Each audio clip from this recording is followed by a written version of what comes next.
Game of Thrones, The Wrath of the Sleeping Dragon. This video is purely for entertainment and does not infringe on copyrights or laws. The rights to the novel and image belong to the original author. We do not claim ownership. Don't like waiting and want to listen to this fanfic in full now?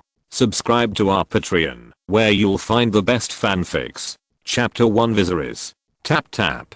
There were footsteps in the corridor outside the house, and a figure walked to the door of a spacious bedroom on the second floor of the tower. The door of the bedroom was ajar, and a faint candlelight could be seen from it. A small figure was sitting at the round table in the bedroom, with one hand supporting his cheek, and his long silver hair wrapped around his ears. The flickering candlelight was reflected in his purple eyes as crystal as gems. He was Viserys Targaryen, the second son of His Majesty Aerys II, and he was only 7 years old this year. Recently, Viserys, who was born active, always stared at the candlelight in a daze for some reason, and changed his usual behavior, and took the initiative to lock himself in the room, to read the books he used to hate the most. This situation has been going on for several days. The wrinkles on the face of the old maid standing outside the bedroom door were slightly piled up, and worry was wiped across her dim eyes. As an old servant who had served the Targaryen royal family for generations, she was very worried that Viserys would have mental problems like his father, the Mad King. After all, whenever a Targaryen is born, the gods will toss a coin to decide whether he is great or crazy. However, the old maid's gaze did not wake up Viserys, who was in a daze. Half of his beautiful face, like a girl, was immersed in darkness. He was wearing the gorgeous clothes of a prince, and one hand was on a thick parchment book, thinking about his past and present lives. "Your Highness." The old maid knocked on the door twice, while holding the edge of the door frame, and spoke softly. Her voice was not loud, but it was particularly clear in the quiet meagre's holdfast. The Targaryen prince shivered like a frightened bird, and suddenly woke up. His pair of light purple eyes looked at the maid standing on the edge of the doorframe with a little panic. Paused for a second. Then he remembered that he was this Your Highness. After all, there was no one else in this bedroom, and this old maid seemed to be called Sophia according to the confused memory in his brain. "What's the matter?" The figure of the old maid appeared in Viserys' vision, and then she shook her head slightly, throwing all the messy thoughts behind her, and looked at her seriously. "Her Majesty the Queen wants to see you." Wearing a dark waiter's outfit and a grey headscarf, the maid's forehead wrinkles slightly relaxed when she saw that the prince had woken up, and then she spoke. "Mother?" Viserys was slightly stunned, and his heart skipped a beat, but he still pretended to be calm, and closed the parchment book in his hand, and slid down from the chair. According to the chaotic memory in his mind, his mother in this identity seems to be named Rhaela Targaryen, a gentle and kind woman who has been trying to protect Viserys from his mentally ill father. However, Viserys has been trying to avoid meeting his mother. After all, his mother is the closest person to him, and he is afraid of revealing any flaws in any aspect. So he has been locking himself in the bedroom to read books, one to gain more knowledge, and the other to avoid meeting Rhaela. But he didn't expect his mother to suddenly look for him at this time. "I understand." Viserys' face was slightly tense, and he tried his best to show calmness. In fact, his acting skills were impeccable. Almost no one could see the flaws. Even if they did, a 7-year-old boy would not think of other aspects. Then Viserys stood in front of the silver mirror in the bedroom, and the maid stood behind him to help him dress. Meeting the queen must be polite. Even though Viserys is her biological son, the etiquette of the nobles in the court has almost been ingrained in Viserys' memory and even muscles. Viserys glanced at the maid behind him who was tidying up his clothes, and found that everything was normal, so he retracted his gaze, and looked at the silver mirror in front of him. A cloud of black mist gradually spread. Viserys Targaryen strength. 3 constitution. 5 agility. 8 spirit. 18. All these words were displayed in the ancient High Valyrian language. As the survivors of Valyrian civilization, the Targaryen family actually did not speak the common language of Westeros, but High Valyrian.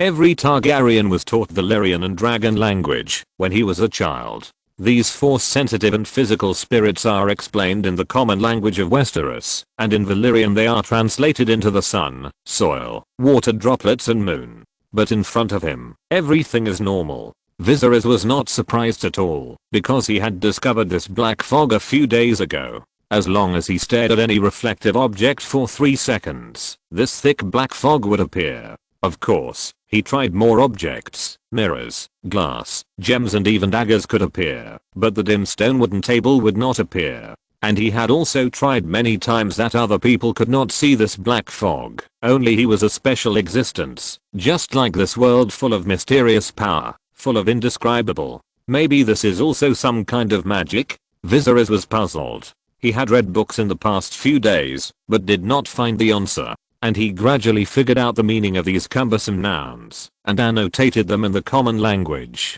They reflected Viserys' current physical condition. The sun represents strength. Soil represents thickness, that is, physical constitution. Water is soft, representing his agility and flexibility. The moon represents his will, or the more mysterious spiritual power. The data of a normal adult male should be between 10 to 12. Of course, he did not rule out the possibility of stronger people. Spirit 18. Viserys stared at the silver mirror and blinked gently. This is far beyond the ability of ordinary people. It may be related to his own specialness. Perhaps he is a unique existence in this world. However, the supermental power did bring Viserys some privileges. His memory is different from that of ordinary people. In the past few days, he hid in the bedroom to read books. He didn't say that he could remember a lot of knowledge after reading it twice, but he would remember it deeply in his mind. And he would not feel sleepy, even if he didn't sleep very late. Is your highness worried? The old maid who was tidying up Viserys' clothes had been observing the expression on Prince Targaryen's face. She saw that the boy's lavender eyes were somewhat absent-minded when he looked into the silver mirror, as if he had lost focus. Then he pursed his lips, looking very worried. No. Thank you for your concern, Sophia. Viserys heard the old maid's words, shook his head slightly and said, this seems to be the first time that your highness has said thank you to me. The old woman in the headscarf covered her mouth slightly, looking a little surprised, and Viserys' expression stiffened for a moment, opened his mouth, and seemed to be speechless for a moment. The bedroom of your highness fell into silence. After a long silence, Viserys gathered his emotions, and took the initiative to break the silent atmosphere, and the old maid just happened to have packed Viserys' clothes. So, did mother say what she wanted to see me for? Viserys pretended to be casual, but asked tentatively. The old maid was silent for a moment. She certainly knew the reason. The news that the Targaryen royal army was defeated, and Prince Rhaegar was killed, had already spread in the Red Keep, and even the whole King's Landing was in panic. And if nothing unexpected happened, the boy in front of him would become Viserys Targaryen III in the future. However, all this is based on the assumption that the Targaryens can still hold the Iron Throne, otherwise the fate that awaits Viserys will be extremely cruel. Viserys looked at the old maid expectantly, hoping to get some words out of her first. But in the end, Viserys only expected disappointment. The old maid wrapped in a grey headscarf sighed with wrinkles, then shook her head calmly. No. Chapter 2. Escape from King's Landing. Soon. The old maid took Viserys down Migos Holdfast and came to the ballroom on the first floor. This ballroom in Migos Holdfast was mainly used for royal banquets and dances, and could accommodate more than 100 people. Sunlight came in through the arched windows, shining on the silver mirrors in the ballroom. Rows of lit candles swayed gently, and the whole ballroom was brightly lit. There was a long corridor on the second floor of the ballroom. The thick walls were hung with gorgeous wood carvings and exquisitely crafted brocade silks. Two three-headed dragon flags symbolizing the Targaryen family were hung on both sides of the gate. The entire Migos Holdfast was actually a castle in a castle, located in the center of the Red Castle. It had a 12-foot thick wall and moat. As a royal residence, its defense capabilities were naturally unbreakable. Viserys followed the old maid into the ballroom and found that many guards had gathered here, all sorting out their equipment and weapons. The figures of Viserys and the old maid coming in attracted their attention, but they only took a glance and then continued to busy themselves with their own things. Your Highness. A middle-aged man with grey-black hair, wearing leather armor and breeches, was also wiping the long sword in his hand. Seeing Viserys coming in, he nodded slightly and greeted him. Another king's guard in a white robe heard the voice and turned his head to look at Viserys. Being locked in the eyes of the two knights, Vizir's heart tightened slightly, and the 5 fingers under his sleeves clenched slightly, but on the surface he was still very calm, bowed slightly and greeted politely. "Hello, Sir William." Sir William Derry is the coach in the Red Keep. He is mainly responsible for training the combat skills and formations of the guards in the Red Keep. He is also very skilled in combat, otherwise he would not have held such an important position. And his brother is Sir John Derry in the King's Good. He followed Prince Rhaegar to participate in the Rebellion War. After the Battle of the Trident, his life and death are now unknown. Then Viserys turned his head and looked at the young-looking King's Good, nodded and greeted him in the same way. "Sir Jaime." The White Knight said nothing, holding the hilt of the sword at his waist with one hand, and looked at Viserys' figure up and down with a strange look. Just walking by him. Although he had joined the King's Good for a short time, he was not very familiar with the members of the Targaryen family, especially the second prince. But after all, they all lived in the Red Castle, and they saw each other every day. He always felt that there was something strange about Viserys today. It seemed that his back was straighter, and his attitude was more humble.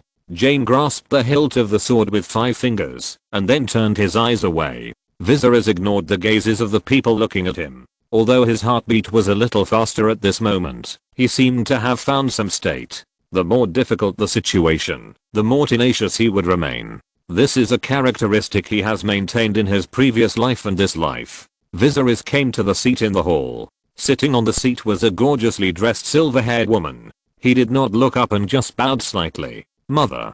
The atmosphere in the ballroom was still solemn and heavy, but he did not know what was happening. "Viserys." Then, a tired voice sounded from above Viserys' head. Queen Rhaegar stretched out her hand through the boy's waist, gently hugged her son, and then leaned her head on his side face. "My child, there is something terrible that I must tell you."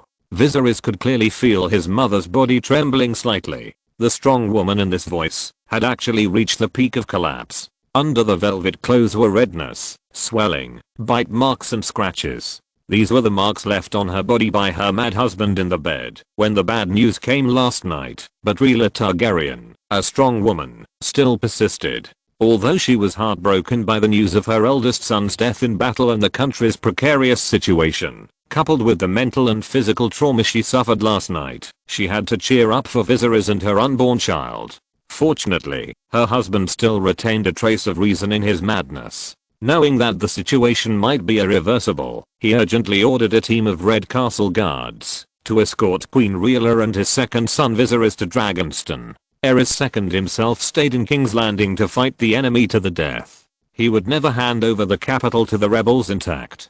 He wanted to fight the betrayers to the death. Because the rebels were not far from King's Landing. Although the Raven had brought the news that His Majesty's friend, Duke Tywin Lannister of Casterly Rock, had decided to raise an army to defend the king.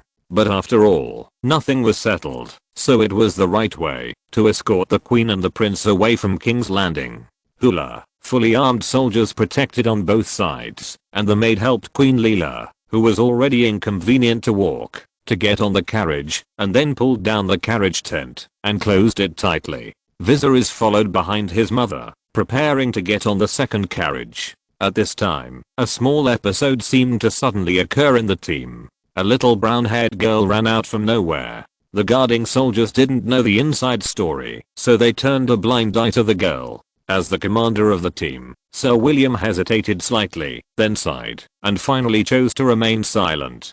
The little brown-haired girl ran to Viserys' carriage, pulled his clothes, and raised her cute little face, as if asking them where they were going, and why they didn't take her with them. Let's go. According to his memory, Viserys recognized who the girl was, but he hesitated slightly at this moment, and clenched his fists. He knew very well that he didn't even understand the situation very well, and rationally speaking, he shouldn't make trouble. But the silver-haired boy gritted his teeth, and finally made up his mind, then stretched out his hand, and pulled up the little girl, and took her directly into the carriage. Then a little black cat running from the back easily jumped onto the roof of the carriage. "Hey, Balerion!"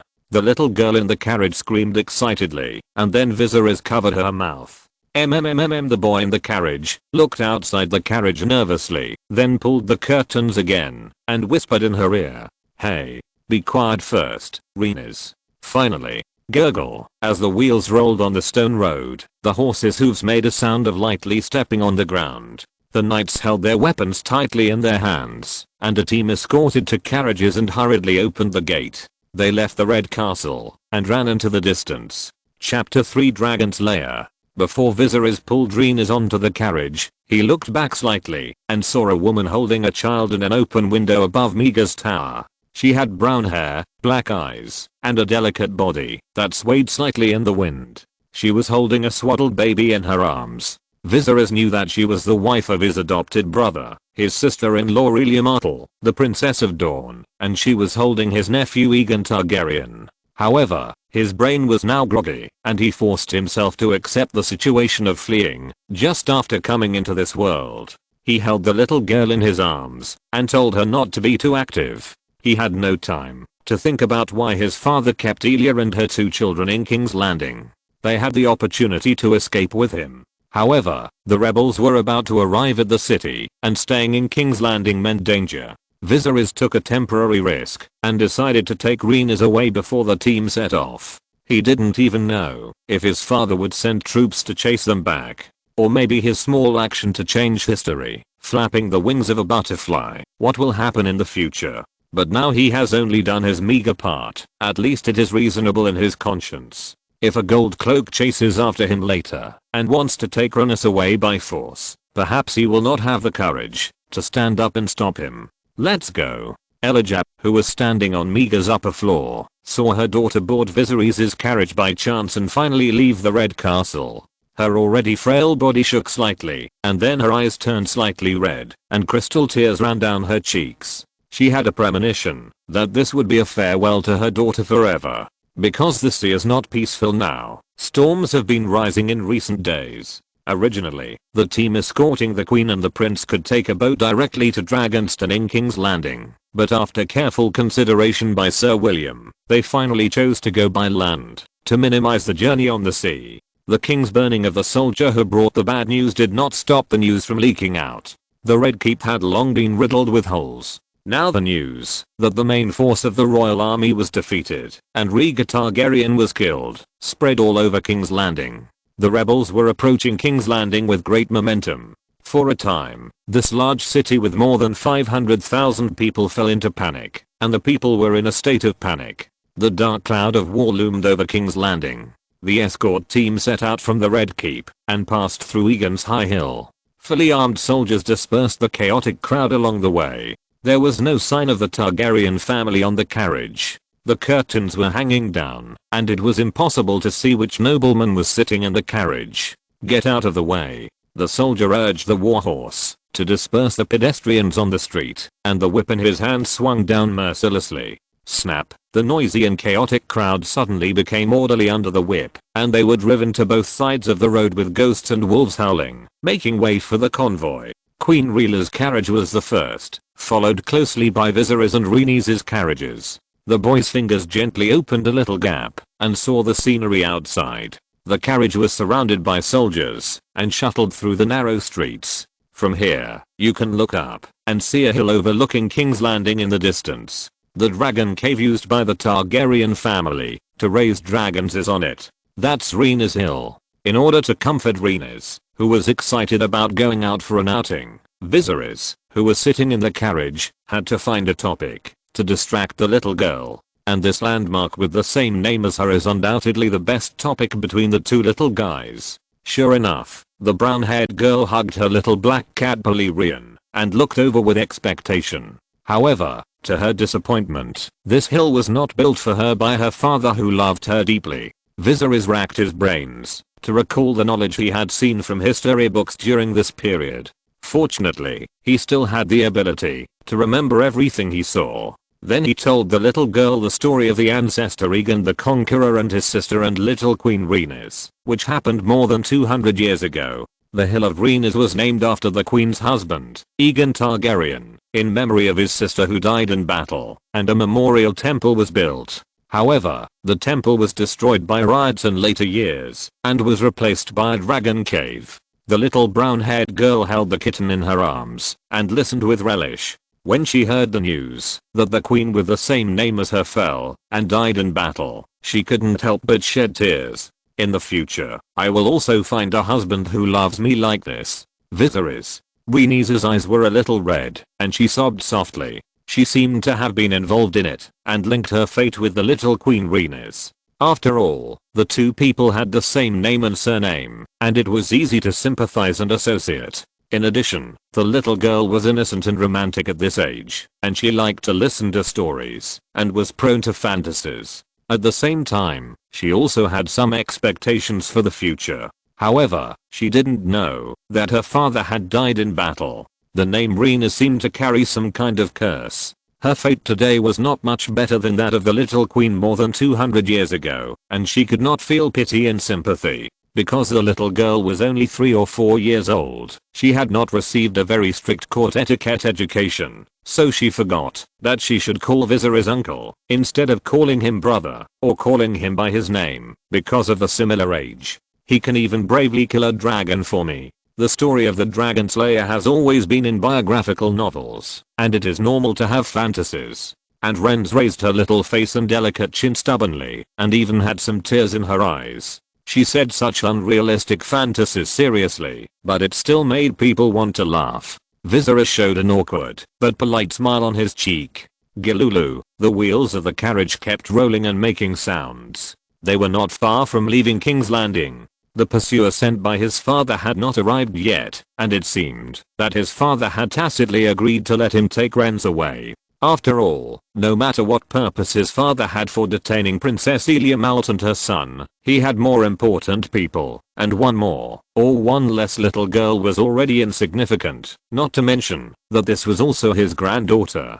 Viserys felt much more relaxed, and reached out to ruffle the little girl's brown hair, which she inherited from her mother, until it became a little messy before he spoke. There are no dragons in the world anymore. Rhaenys. The last dragon has been dead for more than a century. As Viserys spoke, he looked at the Rhaenys hill in the distance, and said silently in his heart, if the Targaryen family still had dragons, perhaps they would not have fallen into such a situation.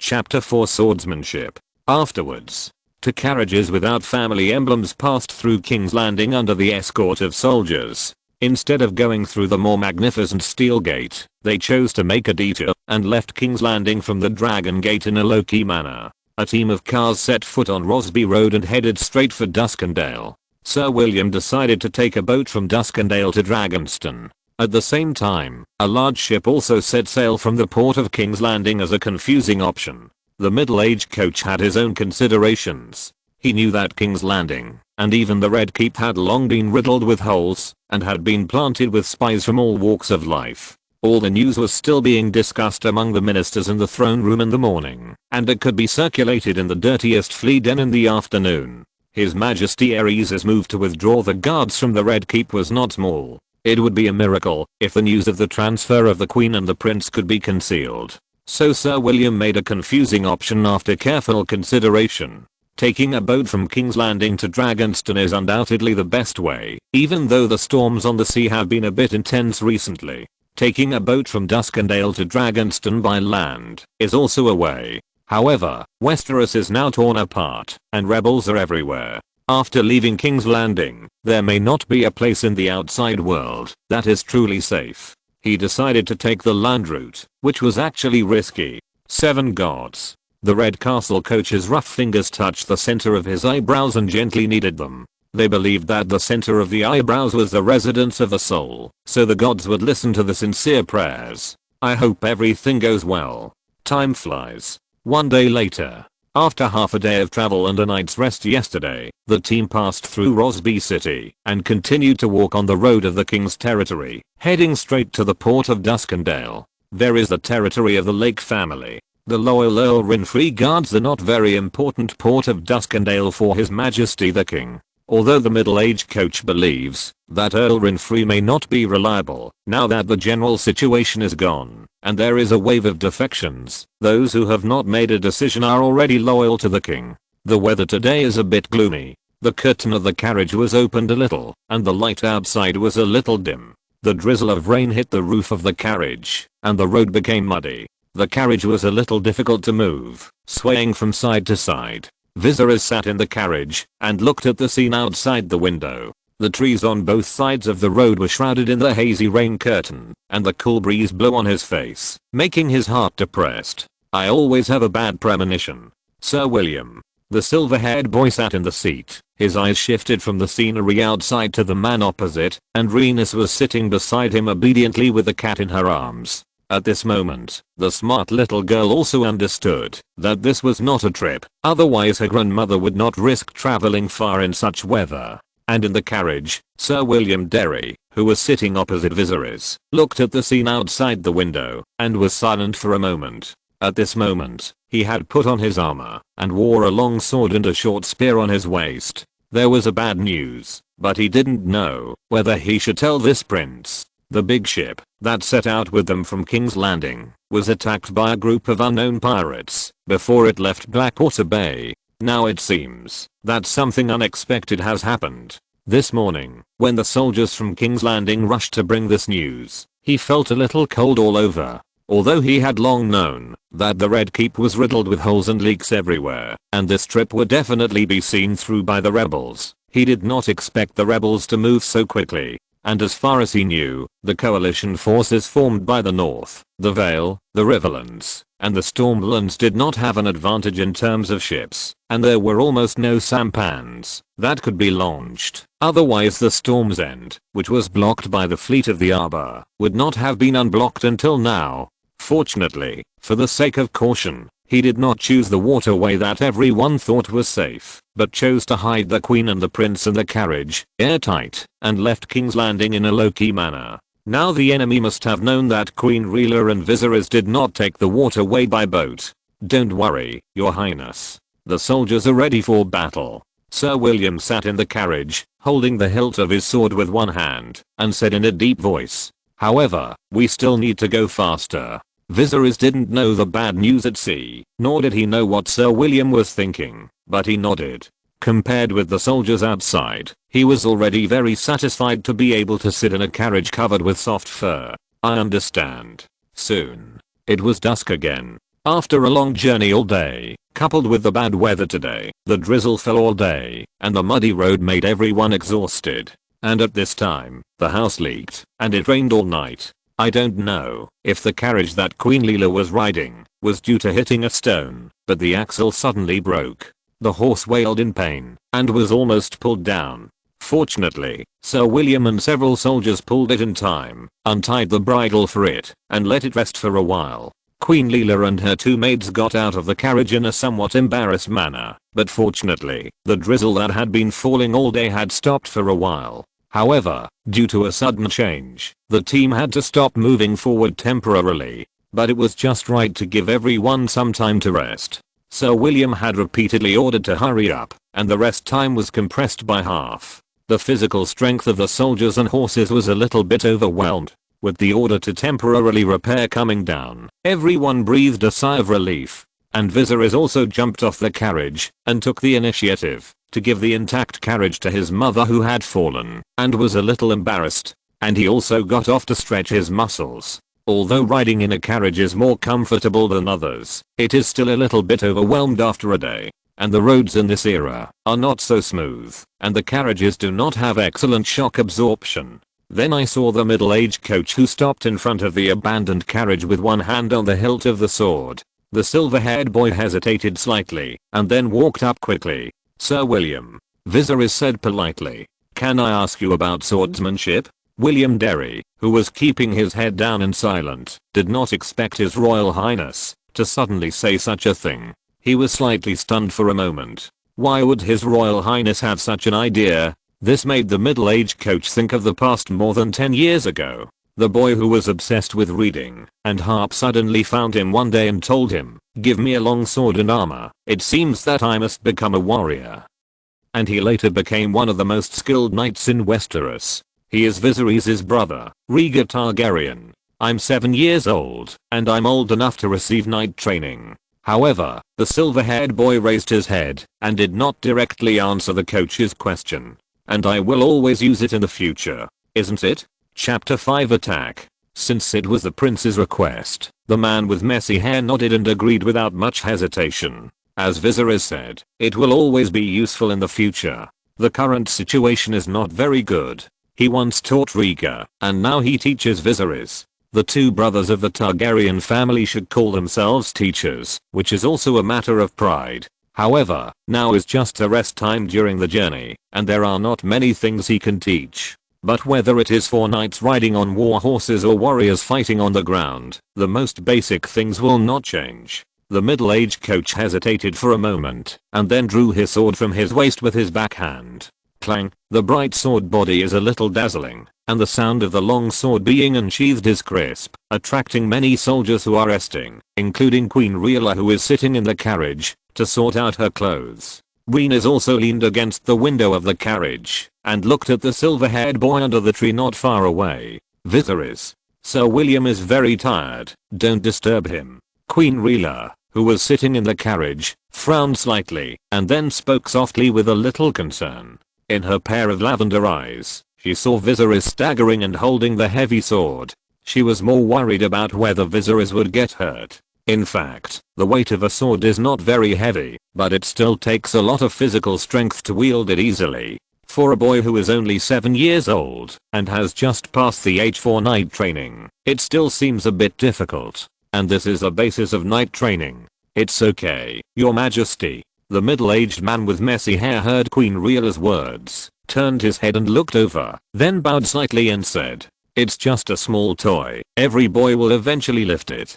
Many soldiers sitting on the rocks and leaning against the big trees around laughed at the same time when they heard this. "That's right, Your Majesty." As guards in the Red Keep, they all knew that Queen Rhaella was a gentle and kind person. If it weren't for Queen Rhaella's obstruction, who knows how many people would have been burned to death by her husband. And William Derry has been the instructor of the Red Keep for many years. Even her eldest son Rhaegar has received training from this instructor. Queen Rhaella hesitated for a moment, but finally chose to keep silent. She believed that Sir William knew his limits and would not let Viserys get hurt. And what he said was not wrong. In this era, as a boy, he is destined to lift this little toy and protect his loved ones regardless of his own safety. Then, the middle-aged instructor looked down at the boy, who was struggling to hold the long sword, and his smile slightly withered. "Your Highness, at your current age, you should be given a wooden sword to practice. But now is a special period, you can only use my sword."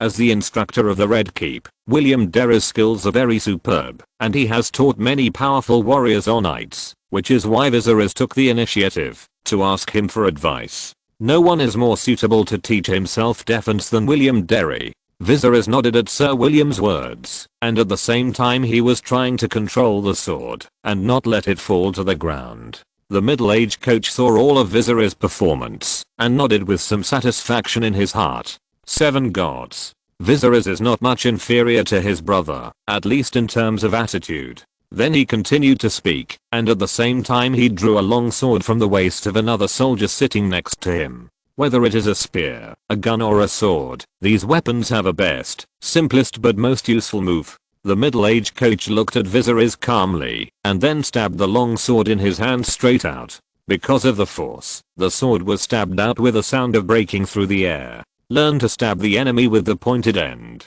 Quick, accurate, and ruthless. A single strike at the right time can pierce the enemy's throat. After the middle-aged coach finished the demonstration, he put away the sword and handed it to the soldier beside him, then turned his head and looked at Viserys. "Have you learned it, kid?" Viserys nodded slightly. "Is it easy?" Then he continued to ask. He knew such children very well. When they first started training, they were very impetuous and wanted to become the king of children and be invincible in a few days. However, in fact, they need several years or even decades of hard training to become an excellent knight. For example, this simplest stab, he is still practicing it over and over again, striving to be the most fast, accurate, and ruthless, rather than many complicated and dazzling moves. Those are useless except for the ornamental value. However, Viserys, holding the sword, heard Sir William's question, hesitated slightly, and then shook his head.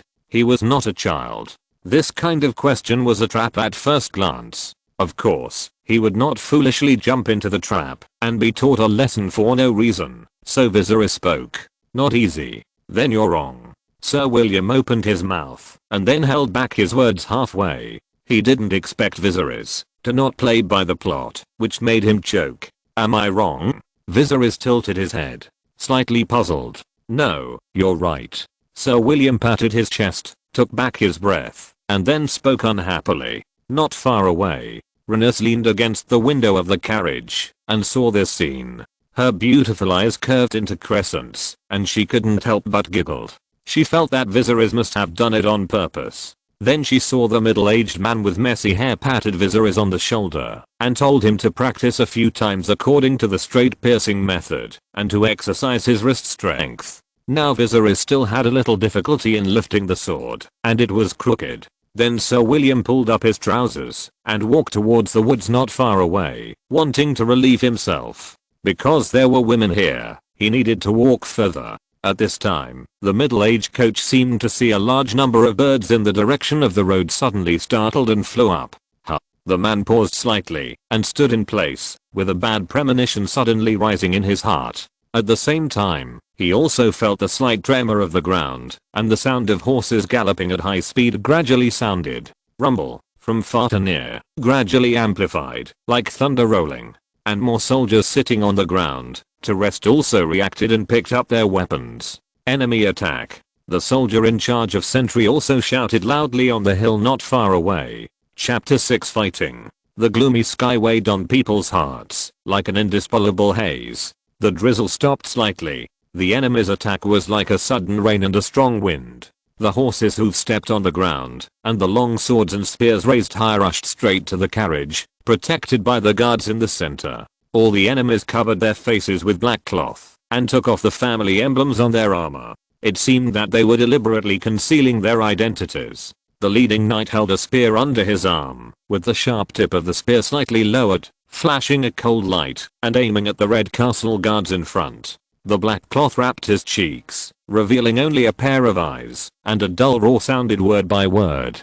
Kill all. Him. Like thunder. Rumble. The next second, the iron hooves galloped and whistled. The purpose of this group of masked attackers was very clear. They wanted to kill Leela and her son. Queen Leela and her maids were stunned by the sudden attack and didn't even react to what happened. Enemy attack. Among them, Sir William, who had experienced many battles, was the first to react. However, he didn't have a long sword in his hand at this moment, so he could only take off the short javelin he was good at using from his waist, aim it at the enemy, who was rushing in the front, and then throw it out with force. Whoosh! The short javelin broke through the air and made a sound. The knight who was the leader of the masked attackers was caught off guard and hit directly in the chest by the javelin. Bang! The hard breastplate was not broken by the javelin, but a deep pit was smashed out.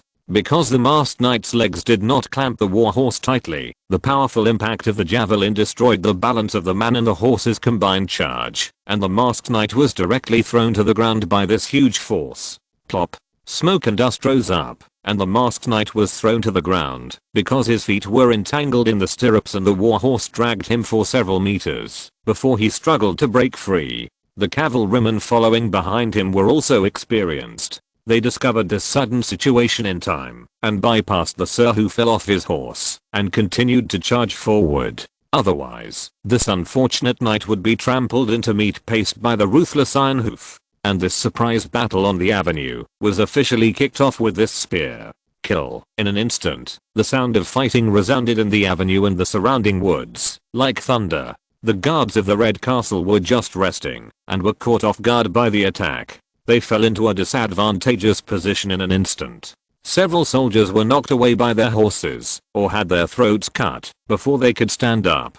Blood was sprayed, screams came one after another, and some soldiers even dropped their weapons and went directly into the jungle to try to escape. However, the masked knight who had just fallen off his horse had struggled to get up from the ground at this moment. His leg seemed to be broken, and the spear in his hand had long been lost. He supported the ground with the scabbard of his sword and stood up with difficulty. There was an unconcealable shame in his eyes, because the shame of falling off a horse has been with him for half his life. He was defeated by a red monk from Mir in the team event of the tournament held in King's Landing. The reason was that the red monk used a flaming longsword to scare his warhorse, so the noble knight was shamefully thrown off his warhorse. Unexpectedly, he fell off his horse again today, and this time it seemed that his leg was broken. The masked lame knight stood in place with one hand holding the scabbard. The pain in his leg kept coming up like a blunt knife cutting flesh, and cold sweat oozed out of his forehead.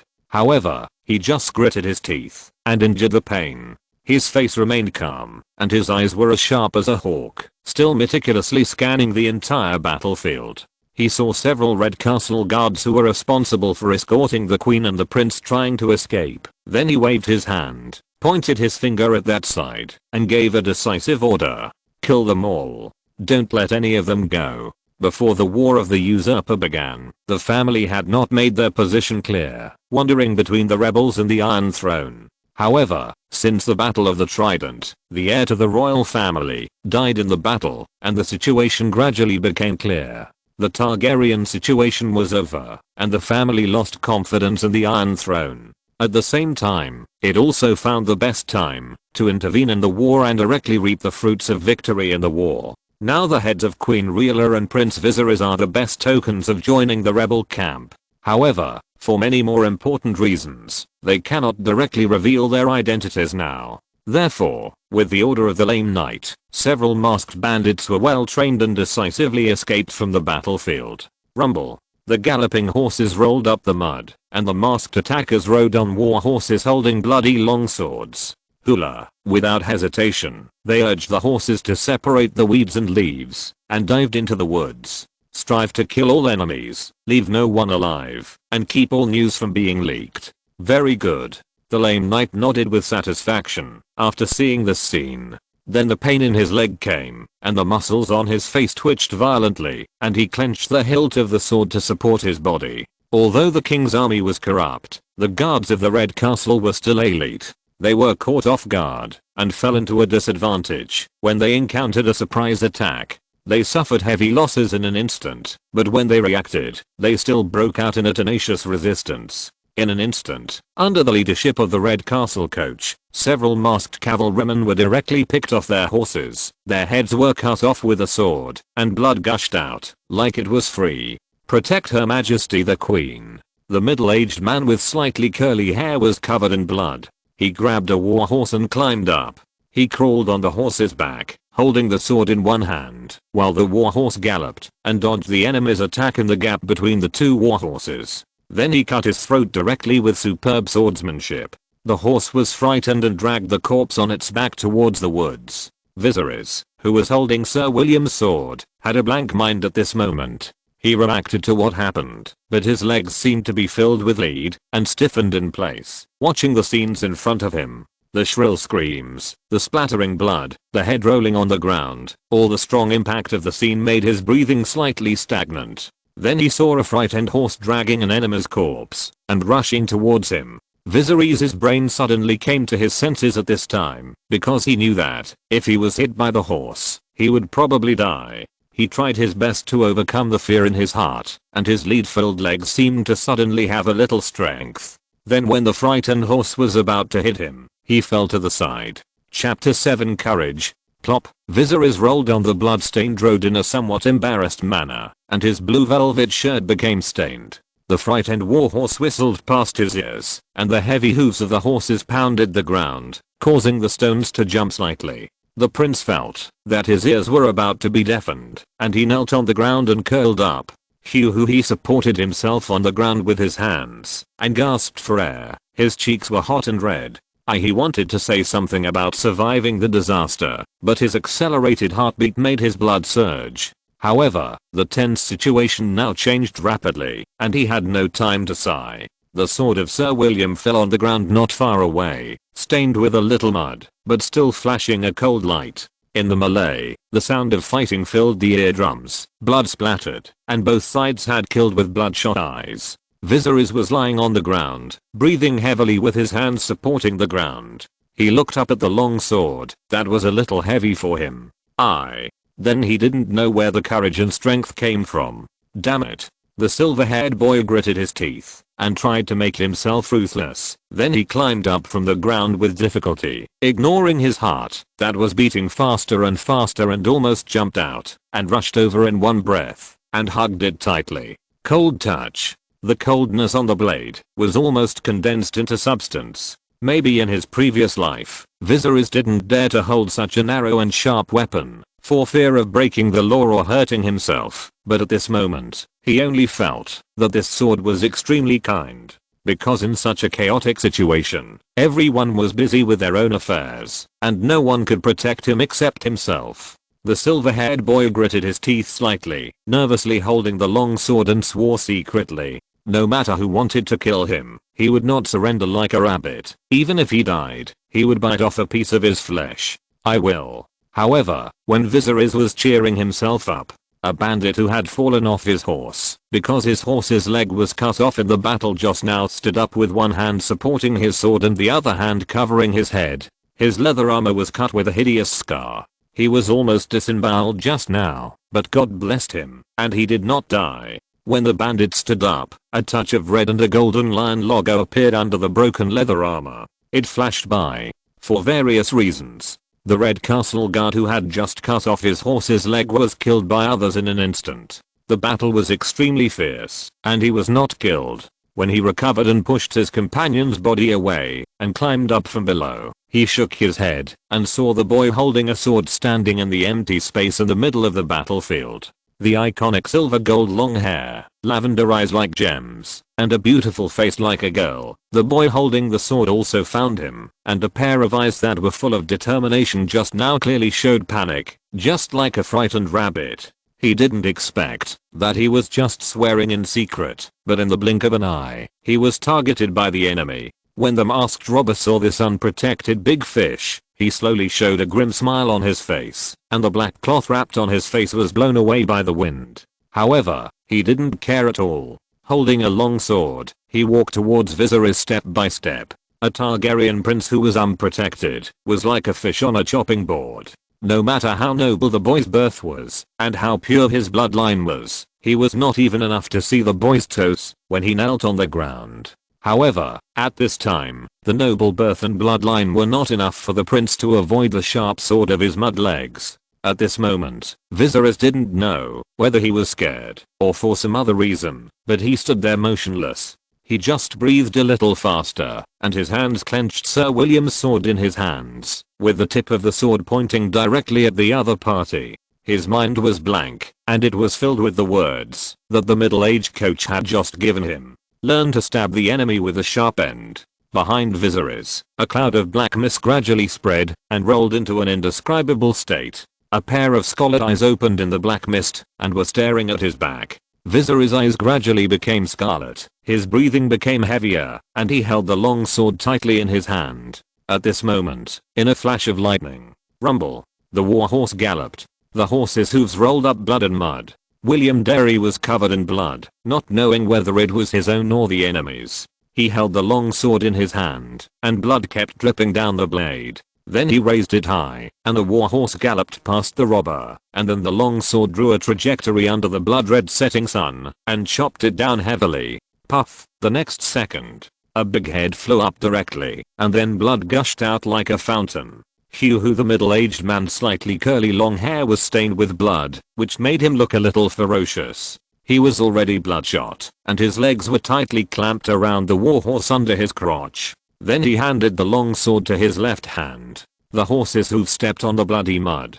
Then he bent down slightly when passing by Viserys, and his body was pressed against the horse's back. He stretched out his hand and directly picked up the little prince, and put him behind him, and said in a hurry, "Your Highness, hold me tight." The middle-aged coach found that Viserys was in danger at the most critical moment, and then hurriedly urged his horse to kill the enemy with a sword, saving the little prince who was going to fight the enemy desperately. The enemy's hot blood splashed on the handsome cheek of the silver-haired boy, and Viserys suddenly shuddered, as if he had just woken up from a dream. The black fog behind him, that was invisible to others, also slowly dissipated, and the lavender eyes like gemstones regained clarity. His throat rolled slightly, and he clenched his teeth gently. He only then realized what had just happened. He actually wanted to fight the enemy desperately? Where did he get the courage? However, he had been carried to the horse by Sir William. After hearing the coach's words, Viserys hugged him tightly without hesitation. An enemy was beheaded less than 3 feet away from him, and blood splashed on his cheeks. However, Viserys did not have any urge to vomit, or he had no chance to do so. Instead, he strengthened his courage and clenched his fists, because he knew very well that, if he wanted to survive, now was not the time to feel sick and vomit. The hot blood in his young body seemed to be ignited and began to burn. For a 7-year-old boy, it is hard to say that anyone would be braver than him.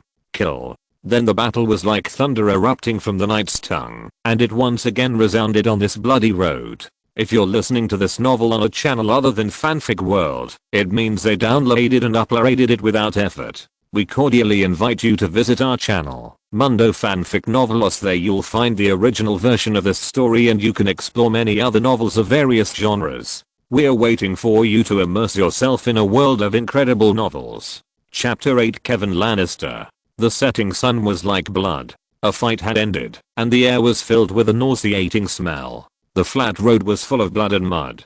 The rain and blood mixed together and stuck to the boots of the middle-aged coach. Plop, then he staggered down, splashing water, leaving a small pit in the original place, and the red rain quickly filled it up. Plop, after stumbling a few steps, William Derry's knees softened, and he fell to his knees in the mud. One hand supported the ground, sweat on his forehead kept oozing out, and he opened his mouth and gasped for air, like a fish thrown onto the shore. His other hand was tightly covering his abdomen, and blood was still flowing out from his fingers. He was injured. This was the most serious injury in his whole body. He was stabbed in the ribs by a masked robber who counterattacked before his death. There were many other injuries, big and small, and he couldn't even remember them himself. Not far away, the lame knight also struggled to draw his sword and chop down the last red castle guard who tried to kill him, and the long sword crushed the opponent's neck fiercely. You damn it. Then he slashed down hard in the numb eyes of the opponent, and blood spurted out instantly. Plop, the corpse's knees softened and lost all strength, and then fell into the mud. The lame knight killed the soldier, and his body staggered slightly, then used the sword pillar to stand up on the ground with difficulty. The breastplate with the deep pit smashed by the javelin rose and fell slightly, panting, and the golden hair stuck to his face with sweat. At this moment, the black cloth used to cover the face of the lame knight had been lost for a long time. However, now he no longer cared. Panic shouts were not far away, and the vague back was still looking back, then passed through the hills, and entered the woods, escaping without a trace. This was a fierce battle. Both sides had deserters who could not bear the pressure. They underestimated the morale and strength of the Red Castle guards, so they paid the price. When the battle entered a stalemate, and it was obvious that the plan could not be implemented, the lame knight actually wanted to retreat. However, his broken leg became an obstacle to his escape. The deserters did not take away their master who had obviously become a burden, but abandoned him and fled. Now on the entire battlefield, in addition to a few subordinates lying on the ground with serious injuries and unable to escape, there were only a few remaining Red Castle guards leaning against the trees and wailing. Then, the Red Castle coach once again stood up with difficulty, leaning on his sword. He and himself were the only ones who could stand up on the entire battlefield. The golden-haired Lame Knight's pair of eyes as sharp as a hawk were also hard to say tired at this moment. He knew that, since he was abandoned by his subordinates, he might have a hard time surviving. Unless he can kill everyone here with his last breath, including Queen Leela who was trembling in the carriage. At this moment, the lame knight seemed to have thought of something, and his eyes were slightly dazed, and he supported his forehead.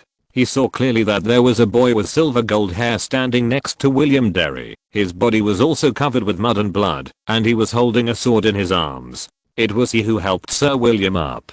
So there is another man here. The lame knight laughed dumbly, while leaning on the sword. Not far away, the middle-aged coach's slightly curly hair was also pressed against his cheek, and one hand covered his ribs, and his eyes were dizzy. This was a sign of excessive blood loss. However, he still recognized who was the mastermind of this attack. The black cloth on the Lame Knight's face had been thrown away. Kevin Lannister. It turned out to be you. The blonde lame knight looked a little old, but in fact he was only in his 30s. Deep eye sockets, long nasolabial folds, and a short golden beard on the chin, but he looked a little embarrassed at the moment. William's upper and lower lips trembled slightly. Of course, he recognized who was in front of him. He was the younger brother of the famous Duke Tywin, the Guardian of the West, and the uncle of Jaime Lannister, who was now serving as a king's guard beside His Majesty the King. It turns out that the Lannisters had betrayed the Iron Throne. Sir William's voice was full of shock. If the Lannister family has decided to betray the Iron Throne, then King's Landing may be in real danger. Because before they set off, the Westerland army had already marched towards King's Landing under the banner of serving the king. If King Aerys II ordered the city gates to be open to let the Westerland army enter King's Landing, then this city that has never been breached from the outside may fall from the inside. And there is also Jaime Lannister beside His Majesty the King. Sir William, why don't we each take a step back? Kevin Lannister didn't mind being recognized at all. His situation was very bad now. He could only beg for his life first. Other things were not important. Kevin leaned on his sword with one hand and raised the other hand slightly, trying to make his words more sincere. There were few young people in the Lannister family. Perhaps there was a flexible gene in their blood. After all, everyone knew who the Lannisters' ancestors were. And now that they were stuck in such a stalemate, Kevin did not give up the hope of survival. But he did not try to persuade the coach to surrender, because both sides knew that this was impossible. If the coach wanted to surrender, he could have done it long ago, instead of fighting to this extent. So he wanted to take a step back.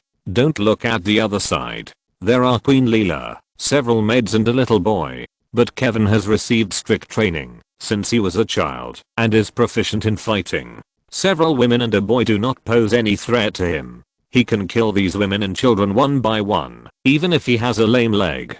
The only one who could pose a threat to him was the Red Keep instructor, who was seriously injured and in a much worse condition than himself. Hearing what the lame knight opposite, who was called Kevin Lannister by Sir William, said, Viserys was a little nervous and raised his head to look at the man beside him. Impossible. However, Sir William covered his ribs with one hand, his face pale, but he refused flatly. He could not let the other party go, otherwise when Kevin gathered the deserters, he and others would be the ones to die. Then he looked at Viserys standing beside him and said, Child, do you remember what I taught you just now? Learn to stab the enemy with a sharp end. Viserys nodded heavily while holding the sword.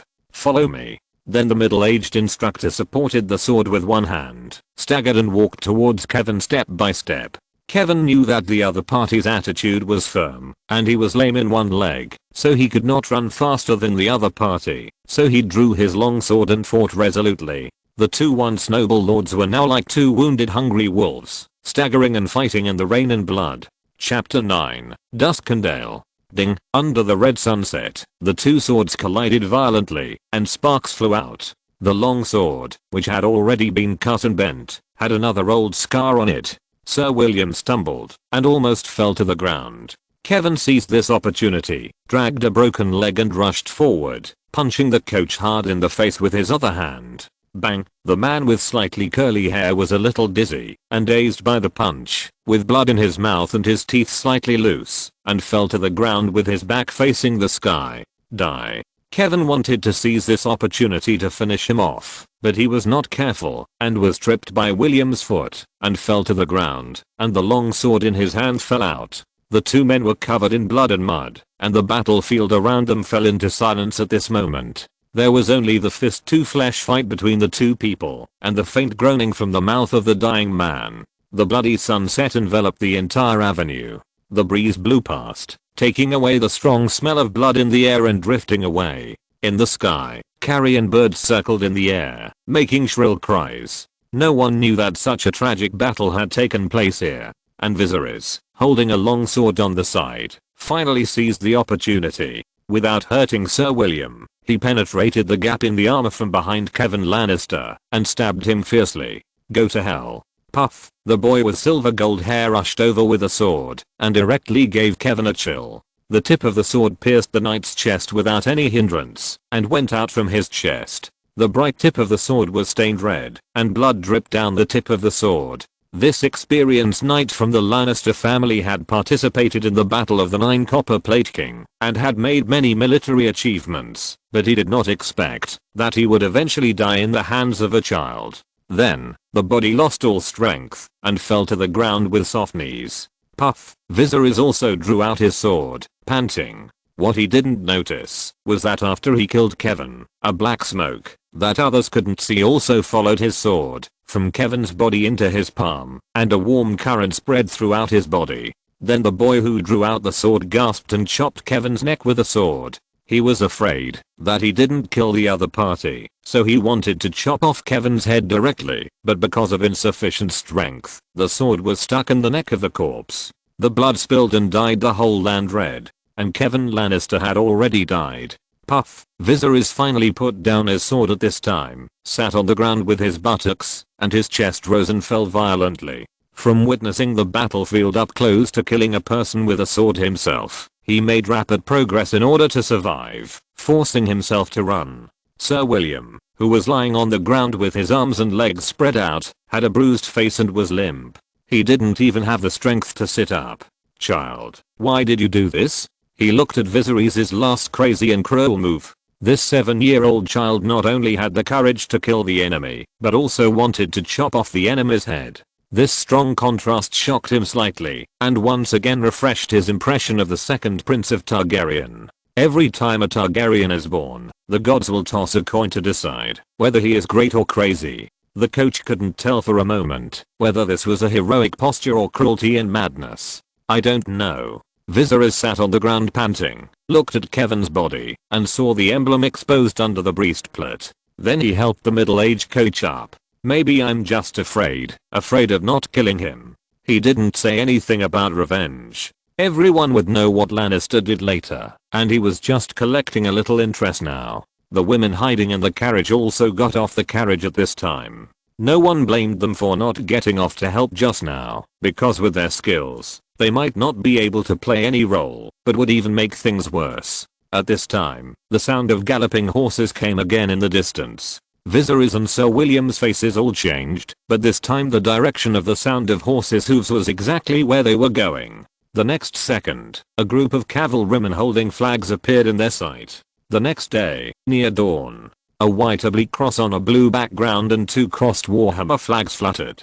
Rumble. The gate of the Brown Castle opened, and Elra Very Lake rode on a tall horse, wearing a black cloak and deerskin gloves, and was personally welcoming at the gate. Your Majesty. Crash. Seeing Queen Leela's carriage coming, Elra Very Lake turned over and dismounted, leading a group of family members and servants to kneel on one knee. They received a notice from King's Landing, so they set out to escort Her Majesty the Queen and the Prince to Duskendale. However, they arrived at the right time and caught several deserters of the Red Keep guards and learned that the Queen had been attacked by bandits. Then Sir Jeremy Lake ordered to speed up and escort Queen Rhaella and the Prince to the Brown Keep. The Brown Keep is the home of the Lake family, located on the hills outside Duskendale, overlooking the entire Duskendale and the port. Sir William was seriously injured and was urgently rescued. After the maester of the Brown Keep carefully sutured and bandaged his wounds, he drank milk of the poppy and fell asleep. Queen Rhaella lived alone in a bedroom to rest. Viserys was in the same room with Rhaenys and the 2 little ones. Tap tap. With silver gold long hair curled slightly on his shoulders, Viserys carried Rhaenys, who was frightened and fell asleep, back to their bedroom. For some reason, he felt that his strength seemed to be much greater, and it was not very difficult to hold Rhaenys. The little black cat Balerion also followed behind his master, and it also survived the fierce battle. Viserys gently put the little girl on the bed. The candlelight in the bedroom swayed gently. Outside, there was the sound of soldiers' armor and the footsteps of patrols. The Lake family at least seems to be loyal now. Viserys was a little insomniac. Perhaps he had experienced too much stimulation. The bloody reality told him that coming to this world was not a good thing. It was as if he was deeply trapped in a quagmire, and even survival required all his strength. The boy stepped on a stool and lay on the narrow windowsill of the bedroom, looking at the scenery outside the window. Duskendale and the sea were divided into 2 halves. The sea in the early morning was somewhat silent, with slightly rising waves gently hitting the rocks. The salty and humid sea breeze blew in through the window, blowing on the boy's handsome face like a girl, and at the same time lifting his silver gold hair. Viserys knew that this loyalty would not last long. Chapter 10 Attribute Enhancement. He knew who the Lannisters were, including the stories that happened later. Although he didn't remember them clearly, he knew the general idea. He also knew that King's Landing now relied on reinforcement from the west. However, the reality was obvious. The Lannisters also betrayed the Iron Throne, which would be the last straw that destroyed the Targaryen dynasty. Fortunately, the Lake family did not catch the deserters from Lannister, nor did they trace the identity of the attacker's body. Sir Jeremy believed what Sir William said, and believed that it was an attack by the rebels. And because of the lack of information, the Brown Castle has not received the latest news from King's Landing. The silver-haired boy was anxious at the moment, but he couldn't show anything. In his opinion, the guards outside were both protection and supervision. We must board the ship and leave before the news leaks out. Viserys looked at the merchants and fishermen who were sailing out to sea outside the window, and made up his mind secretly. Meow. At this time, the little black cat Balerion called out, and then jumped lightly onto the bed. The soft little paw stepped on the master's brown hair, stretched out the little tongue to gently lick Rhaenys's cheek, and then the tail coiled up, and lay beside the little girl. Viserys' thoughts were slightly interrupted by Balerion's cry. He turned his head to look at Rhaenys, who was sleeping soundly, because of fear and exhaustion. Then he retracted his gaze, and looked at the silver-plated round mirror not far away, pausing for 3 seconds. A cloud of black mist slowly spread out. Viserys Targaryen, Strength, Sun. 5 Constitution, Soil. 6 Agility, Water Drop. 8 Spirit, Moon. 18 HMM. A young and beautiful face appeared in front of the silver mirror. The figure looked a little thin, only about 7 or 8 years old, with long silver gold hair and a pair of lavender eyes. At this moment, because of the strong stimulation and sleepless night, some bloodshot eyes appeared. Viserys frowned slightly, looking at the high Valyrian language words made of black fog, and his eyes fell on the symbols of sun and soil. If his analysis was correct, they should represent his strength and physique respectively. And Viserys remembered clearly that, before leaving King's Landing, the data of sun should be 3, and the data of soil should be 5. My strength and physique have changed in a short period of time. Viserys was slightly stunned, and did not react. In his opinion, these data representing his body would only grow with the development or exercise of his body. He did not understand why only he could see this black fog. The silver-haired boy stood in front of the mirror, and rubbed his temples slightly. Too many things happened overnight, and Viserys was actually very tired, even though his moon attribute was much stronger than others. However, at this time he still forced himself to be energetic, and wanted to figure out the current condition of his body. His eyes looked at the sword on the table, which was the sword he killed Kevan Lannister with his own hands. Sir William had fallen asleep after taking milk of the poppy because of his serious injuries. He had not taken back the sword and had left it with Viserys. A half candle of white wax on the round wooden table was burning with candlelight, swaying gently with the sea breeze coming through the window. The little black cat lying on the soft silk bed opened its green eyes and looked at Viserys curiously. It didn't know what the boy wanted to do. Then, in Balerion's eyes, the shadow of the boy drawing the long sword was reflected. Clang, the cold light reflected the candlelight and illuminated the whole room. There were some mottled bloodstains on the smooth sword, and Viserys' cheek also appeared. My strength seems to have really increased. A hint of joy was clearly revealed in the eyes reflected on the sword. Viserys felt that the long sword, that was a bit heavy for him, before was not so strenuous now. His strength increased significantly in silence, and he didn't even notice it, as if it was natural. He pressed his chest with his fingers. He didn't know if it was his illusion, but his body became stronger. What is the reason? The boy with silver gold hair stood in front of the mirror, put the long sword in his hand back on the round wooden table, and fell into deep thought. He carefully recalled what happened before and after escaping from King's Landing. According to his mother, the bad news came the day before the incident. Viserys didn't know until the next day, and then he was directly put on the carriage to escape. At that time, his brain was groggy, and he risked saving Rhaenys. During this period, he didn't do anything abnormal. Then he encountered an attack by the Lannister family on the way to Duskendale. He killed Kevan Lannister in this battle. Is it because I killed someone? There were not many complicated things in the simple journey. In addition to the squeaking in the carriage, he was nervous and panicked when he was attacked, and then he mustered all his courage to fight back in order to survive. Viserys was not a fool and soon found the only difference between this journey and his daily life. That is, he killed a person with his own hands. The boy with silver gold hair stood there with a chaotic mind, and his bloodshot eyes became more and more energetic. If it was really as he thought, he would have found a way to strengthen himself. He only needed to keep killing enemies, so he could continue to grow. Thinking of this, Viserys' heart beat faster and faster. He didn't understand why only he could see the inexplicable black fog. Now it seems that it is the golden finger for him to come to this world. But why did he choose himself? Is it because of his blood? He is a Targaryen.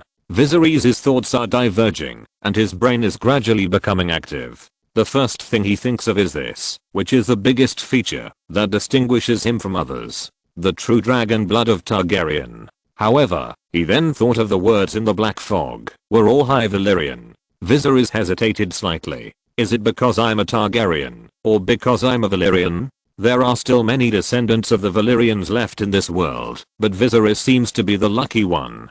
He sat on the bed and thought for a long time, but because of his limited knowledge, he could not figure out the reason. There is no such thing as a free lunch. Viserys has wisdom beyond his age in his thin body, and he knows this very well. So when he really gets a gift from God one day, he seems a little overly cautious. Chapter 11. Going to sea. Forget it.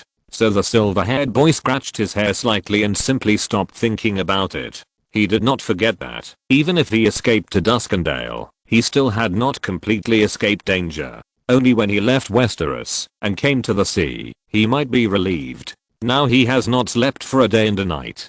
Although his mental strength is stronger than others, after fusing two souls, he can't hold on. He urgently needs to rest, and then wait for Sir William to wake up and find him, and discuss with his mother about leaving Duskendale and heading to Dragonstone. He didn't know much about the history in front of him, but he still remembered that Westeros would always fly the flag of the crowned stag of the Baratheon family for the next 10 years. This is the general trend. The Targaryen dynasty has run out of luck and is destined to perish in this war of usurpers. And he is just a 7-year-old boy who can't do anything, let alone turn the tide. For Viserys, now and for a long time to come, there is only one task, that is, to survive. A day and a night passed. Early morning. Seriously wounded, Sir William Derry, who was stabbed in the ribs, finally woke up from his coma. The middle-aged coach's face was a little pale, but after the Maester's treatment and adequate rest, he recovered a lot and could walk a few steps with the help of support. And outside, Flutter, the raven flapped its wings and flew from afar, then landed on the stick, tilted its head slightly, and a light flashed in its blue eyes. There was a letter wrapped around the raven's legs. The Maester, who was responsible for taking care of the raven, quickly came over, comforted the raven, fed it a snack to encourage it, and then took the letter from the raven's legs. Tap tap, then the footsteps gradually faded away. In the banquet hall of the Brown Castle, Earl Reverie Lake sat cautiously on the side seat, accompanying Queen Leela.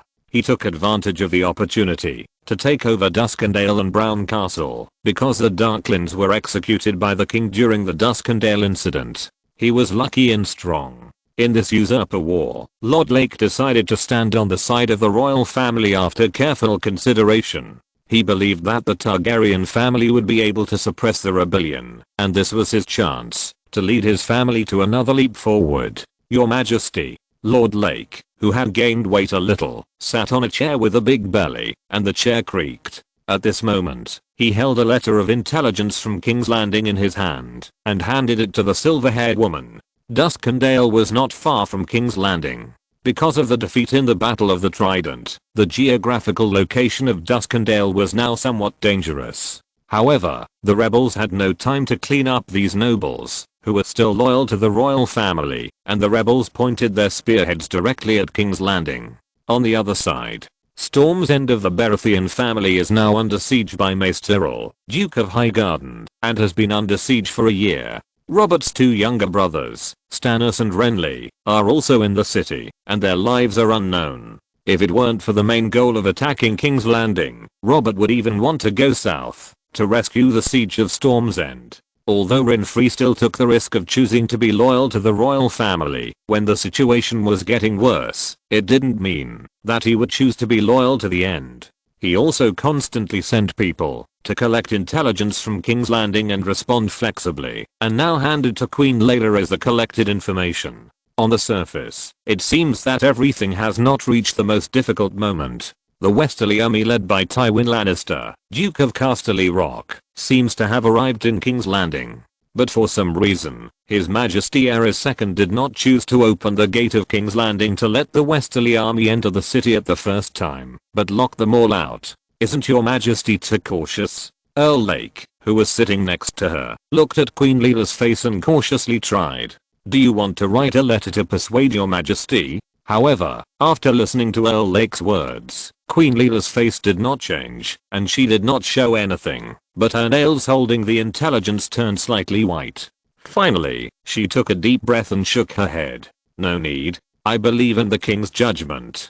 She originally wanted to borrow the ravens of the Brown Castle, to write a letter, to remind her husband, to be careful of the Lannister family. However, now that she received the news that the Westerland army had arrived in King's Landing, she knew it was too late. Because of the round-trip journey, she didn't know how long it had been since the news came out. Based on the woman's understanding of her husband, he was stubborn, crazy, suspicious, and fickle, but sometimes he was soft-hearted. She believed that the Lannister family might have tricked the city gate open and rushed into King's Landing.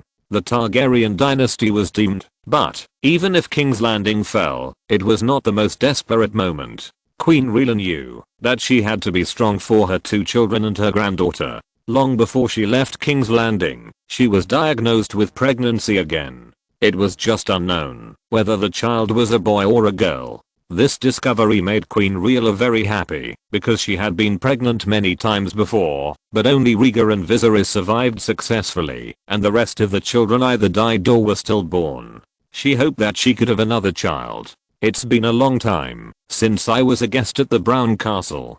The silver-haired woman was silent for a long time. Sitting on the main seat, she put down the intelligence in her hand, then looked up at Lord Lake, and said in a voice as calm as possible, Lord Renfrey Riker, I think the ship to Dragonstone is ready. Hearing Queen Rhaella's words, Lord Lake also hurriedly stood up. Yes, your Majesty, you can leave at any time. Although he wanted to keep Queen Rhaella and Prince Viserys to gain greater benefits in the future, the rebels were so powerful that Earl Lake did not dare to keep Queen Rhaella in the Brown Castle for a long time. Otherwise, the Brown Castle's troops would not be enough for the rebels to drink a pot of tea. Another half day passed. Viserys finally stepped onto the sea as he wished. Crash, the waves gently hit the hull of the ship, and the sky and the sea became one, with no end in sight. Viserys sat at the bow, the sea breeze blew his silver gold hair, and his pair of gem-like eyes blinked. It's not that he had never seen the sea before, but every time he came, he couldn't help but indulge in it. He liked this calm and peaceful atmosphere, which could even make him forget his troubles for a short time. Today's sea was like a mirror. Except for the 2-masted ship splitting the mirror and slightly rippling the waves, everything else seemed calm. Under the golden sunlight, it was as dazzling as broken gold scattered in the field of vision. Behind Viserys, there were many people on the deck in different costumes and with different accents. This was a merchant ship from the 9 free trade cities, and the owner was said to be a merchant from Bravos. They needed to stop at the small port of Duskendale to replenish some resources, and then set off to return to the continent of Essos, with the final destination being Pentos. This 2-masted merchant ship would stop briefly at Dragonstone when crossing the narrow sea. So when Duke Lake contacted the owner of this merchant ship, the other party agreed immediately. They only charged a small amount of gold dragons to escort Queen Layla and Prince Viserys to Dragonstone. Chapter 12, Dragonstone. The days at sea were boring, and a few days passed quickly. Night. The sea was dark, and the waves were surging and hitting the board, making a loud noise. Crash. The 2-masted merchant ship broke through the wind and waves, tearing through the fog on the sea, and in the distance, an island shrouded in the night gradually emerged in people's vision. Then it got bigger and bigger. At this moment, Viserys was standing on the deck holding the little black cat. The sea breeze blew his hair, and his little face was a little red.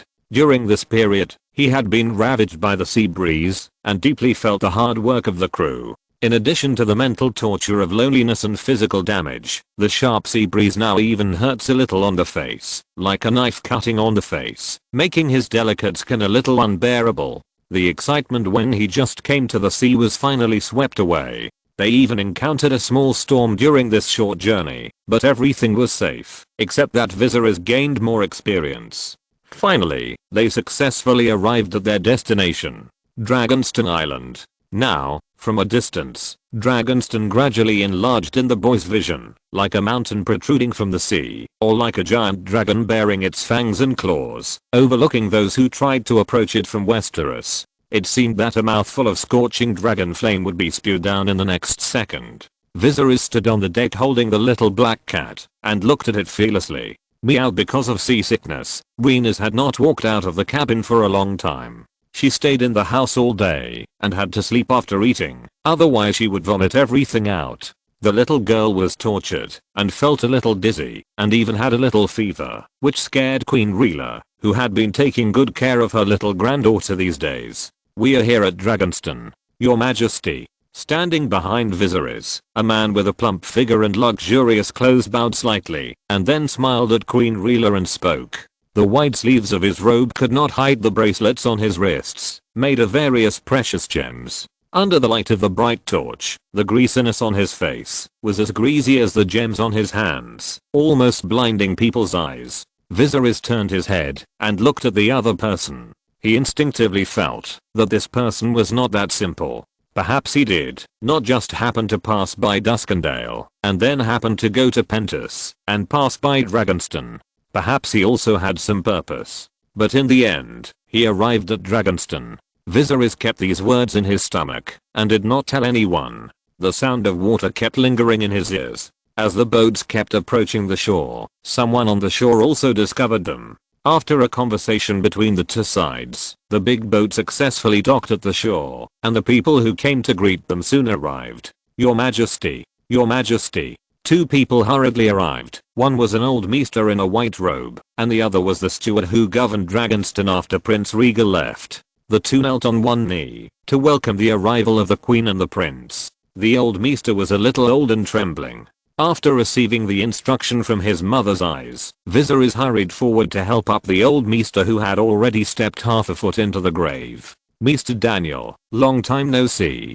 Queen Rhaela put one hand on her lower abdomen. Her long silver hair fluttered gently with the sea breeze, and her beautiful eyes quietly looked at the grey-haired old maester, as if she saw the ruthless passage of time. After a long while, she spoke softly. "Yes, Princess Rhaela." The old maester, as an old servant who served the Targaryen family for many generations, has served the Targaryen family since the time of Rhaela's great-grandfather Aegon V. Maester Daniel can be said to have watched Rhaela and the current King Aerys grow up.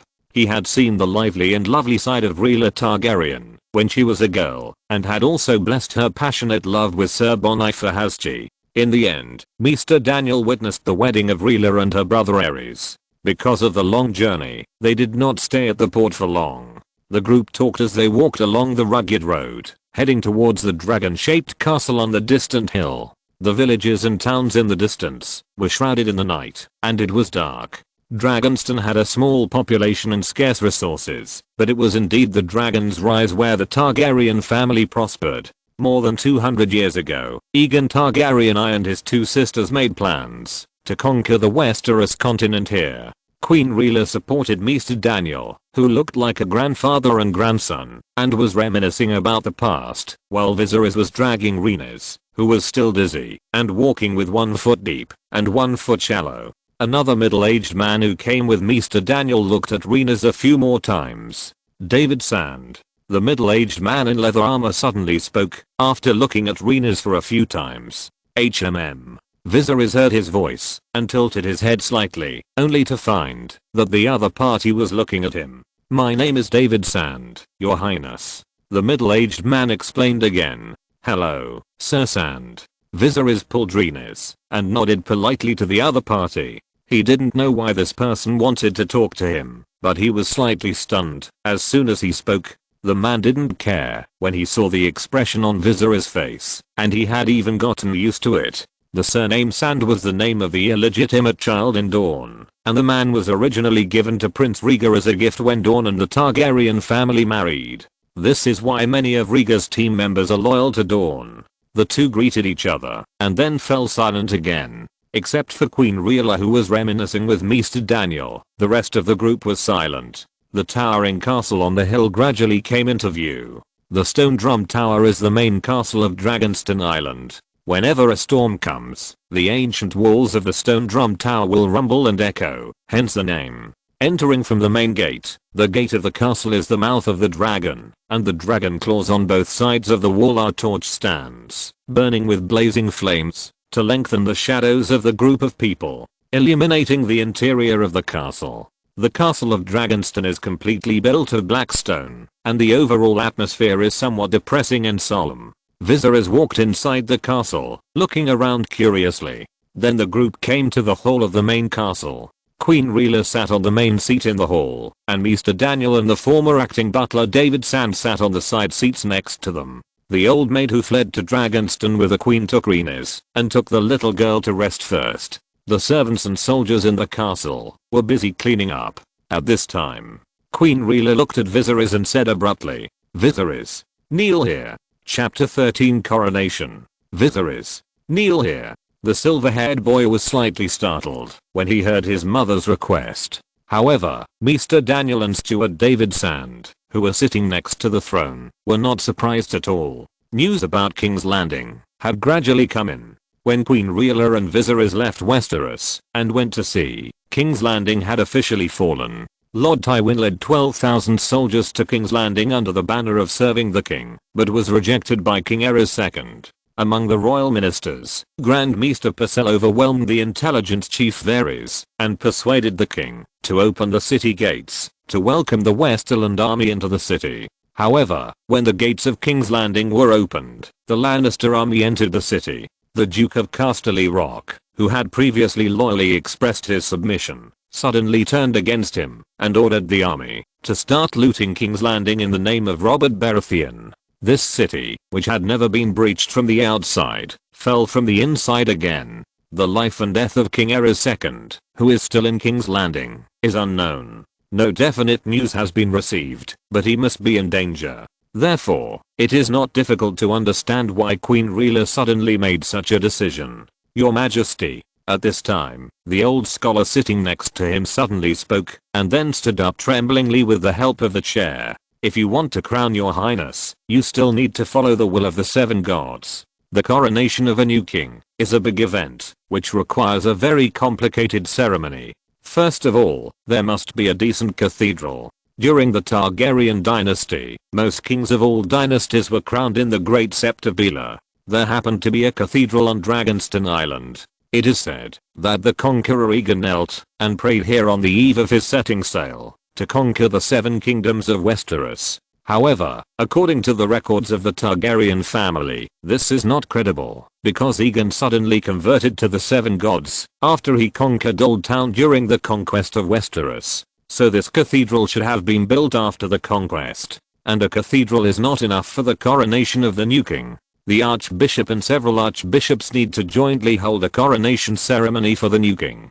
During the coronation ceremony, holy oil needs to be applied, and the archbishop needs to recite the blessing words, etc. However, the barren Dragonstone Island now has nothing except a temple. Even monks and nuns are pitifully few, not to mention archbishops and archbishops. When Queen Rhaegar heard what Mr. Daniel said, she was slightly dazed, then lowered her head and rubbed her eyebrows. Sorry, Mr. Daniel. I lost my composure a little. Although the silver-haired woman acted very strong, the pain of the country's destruction and the family's demise was like an ant gnawing at her flesh and blood, making her a little confused. She just wanted to pass on the king and crown her children, so that the flame of hope in her heart would not be extinguished. The Targaryen dynasty did not fall in the hands of her generation. In that case, let's go to the temple. Then the old maid helped Queen Rhaegar up, and Ser Shad, who was sitting on the other side, stood up with his sword and spoke. Then your majesty, I will go find the monks.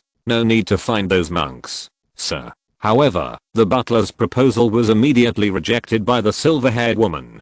Queen Rila stood in front of the seat in the middle of the round table and looked at everyone present. The golden crown with a ruby in the center flashed dazzling light under the torch. She took a deep breath and forced herself to be alert, then spoke. Now is an extraordinary time. I will crown Viserys, as long as it is under the gaze of the 7 gods. There are statues of the 7 gods in the Sept of Dragonstone. Viserys was half kneeling under the statue of the 7 gods at this moment, and beside him stood his mother, Queen Rhaella Targaryen. The queen, who changed into a black velvet dress, looked more noble, with a slender and graceful figure, and long silver hair hanging down to her waist. One hand was on the top of Viserys' head, and the other hand was holding a vow written by Maester Daniel, reading it in a low voice. This feeling. Viserys half knelt on the ground, not knowing why he always felt a little uncomfortable, as if he had taken off all his clothes, and was being seen through by others. In the wide sanctuary, Queen Rhaella recited the oath for her son, while Maester Daniel and Cesand and others were witnessing all this from a distance in the back. As for the focus of everyone's attention, the silver-haired boy seemed to twist his body restlessly. Then he was held down by Queen Rhaella's hand. "Are you willing to have mercy?" The mother's voice sounded from above. However, Viserys felt that his breathing was slightly hastened at this moment, and no one noticed that his face had turned red, as if the blood in his body began to burn. His mother's words were heard in his ears, but Viserys could only nod blankly and say "I promise," while slightly raising his head and looking at everything around with confused eyes. The tall statue of the 7 gods was overlooking the little man below. In the Sept of Dragonstone, the old woman's eyes were pearls, the father's beard was gilded, and the stranger looked more like an animal than a human. The statues were carved from the masts of the ships that the Targaryens had taken when they fled across the sea from Valyria. Over the centuries, they had been painted, gilded, silvered, and inlaid with jewels. There were also several altars in the Sept, with stained glass that reflected the dazzling light under the torchlight. "It's hot." Viserys felt his palms burning slightly when he pressed them against the floor of the Sept, as if he was in a furnace, with flames burning everything. "No, it's hot." However, no one around him seemed to feel the same way. Only Viserys felt something strange. What is going on? Why do I feel this way under the gaze of the 7 gods? Viserys was puzzled, but his body temperature continued to rise. He knew that the coronation ceremony at this moment was very important, and he tried hard to keep himself from revealing anything unusual. However, his breathing became more and more rapid as time went by, and Viserys seemed to be melted by the flames. His skin, muscles, blood, internal organs, and bones were all burned into carbon by the flames, and finally turned into ashes. At this moment, Queen Rhaella's long oath was finally recited to the end. Then the silver-haired woman took off the golden crown inlaid with rubies from her head and slowly put it on Viserys' head. "From today, my child, you are Viserys Targaryen III, King of the Andals, the Rhoynar, and the First Men, the legitimate ruler of the 7 kingdoms and protector of the realm." Chapter 14, Rage. Viserys, who was half kneeling under the statue of the 7 gods, finally couldn't hold on any longer at this time. The temperature of the silver-haired boy's whole body was frighteningly high, and his fair skin was a little red, as if there was a furnace burning inside his body. And his mother, Queen Rhaella, finally discovered her son's abnormality. "Viserys, what's wrong with you?" However, the world was spinning, and his brain was blank. The boy only saw his mother's half-squatting figure and anxious face at the end. Then his body softened, and he fainted directly, with his hot and red cheeks pressed against the cold ground. Maester, the newly crowned little king, actually fainted, and the Sept of Dragonstone was in chaos. Compared with the small matter of the Targaryen remnants who fled to Dragonstone fainting. At the same time, in the distant King's Landing, the powerful Tywin Lannister was furious. This was the real big thing. No one would have thought, and it was hard for them to imagine, that the calculating and ruthless Lord Tywin would have such a day of losing his temper. Crash. The knights of the Lannister family knelt on one knee and begged the Duke to calm down. They had not forgotten the song "The Rains of Castamere" that resounded over the ruins of Tarbeck Hall, and the land died read by the slaughter of all the men, women, and children. The Lannister soldiers who escaped back were now tied to wooden stakes, waiting for the furious Duke of Casterly Rock to skin them and pull out their tendons. As for the reason why Tywin Lannister was so furious, it was naturally very simple. That is, the team he sent out to secretly hunt down Queen Rhaenyra and her young son Viserys was almost wiped out except for these few who escaped. Because of the lag in the news, the bad news came a step late. The body of Kevan Lannister, the younger brother of Lord Tywin and his most trusted right-hand man, was also found a few days later and brought back to King's Landing. Kevan Lannister's death was extremely miserable. Except for Lord Tywin himself, the rest of the people couldn't bear to watch it after just one look. The women who had never seen such a bloody scene even ran to the corner and vomited. Kevan's fatal wound was in his chest. He was pierced directly through the chest with a sword from behind and died. Then the enemy seemed to be afraid that Kevan was not dead and wanted to cut off his head, but for some reason, perhaps because they were exhausted, the sword got stuck in the middle and didn't cut it off completely. So Kevan's body was transported back in a carriage with half of his head drooping. The death was horrible. The body was already smelly and full of maggots. Even if the monks helped to tidy up his appearance, they could only barely sew up the wound on his neck and couldn't cover up the stench on his body. At this moment, the tall and slender Duke of Casterly Rock had bloodshot eyes in his light green eyes, and his thick golden beard on his temples was trembling slightly. He couldn't imagine his own brother dying in battle like this, which directly cast a shadow on the feast of reaping the fruits of victory. He even felt a little panic in his heart. This was originally a carnival of dividing the Targaryens, and the Lannisters were the last to act, but they were the most ruthless. Everyone knew that, if the Targaryens were not wiped out, there would always be a time bomb. These guys with true dragon blood would make them pay with blood sooner or later. Everything was going well before, but Kevan was suddenly killed when he was about to reap the fruits of victory perfectly, which would inevitably cast a psychological shadow on Tywin who had already done something wrong. The body of his old friend Aerys fell in front of the Iron Throne. The bloodbath in King's Landing was tragic. The Lannister army, with his tacit approval, burned, killed, and looted wantonly in the name of the new king. He personally wrapped the bodies of Rhaegar's wife and children, Princess Elia and Aegon, in a golden red Lannister cloak, and presented them to Robert Baratheon to show his loyalty. These blood-stained scenes kept flashing through his mind. Blood debts must be paid with blood. It was karma. However, Tywin Lannister's back never bent, and his cold and ruthless face was still covered with clouds. He would not pass on his inner uneasiness to his vassals, and he was still the Duke of Casterly Rock who had absolute say. Then, bang, the middle-aged man in a red robe with bright lions embroidered in gold thread seemed to finally be unable to control his emotions. Without warning, he kicked over the table in front of him, and the things on the table were scattered all over the floor.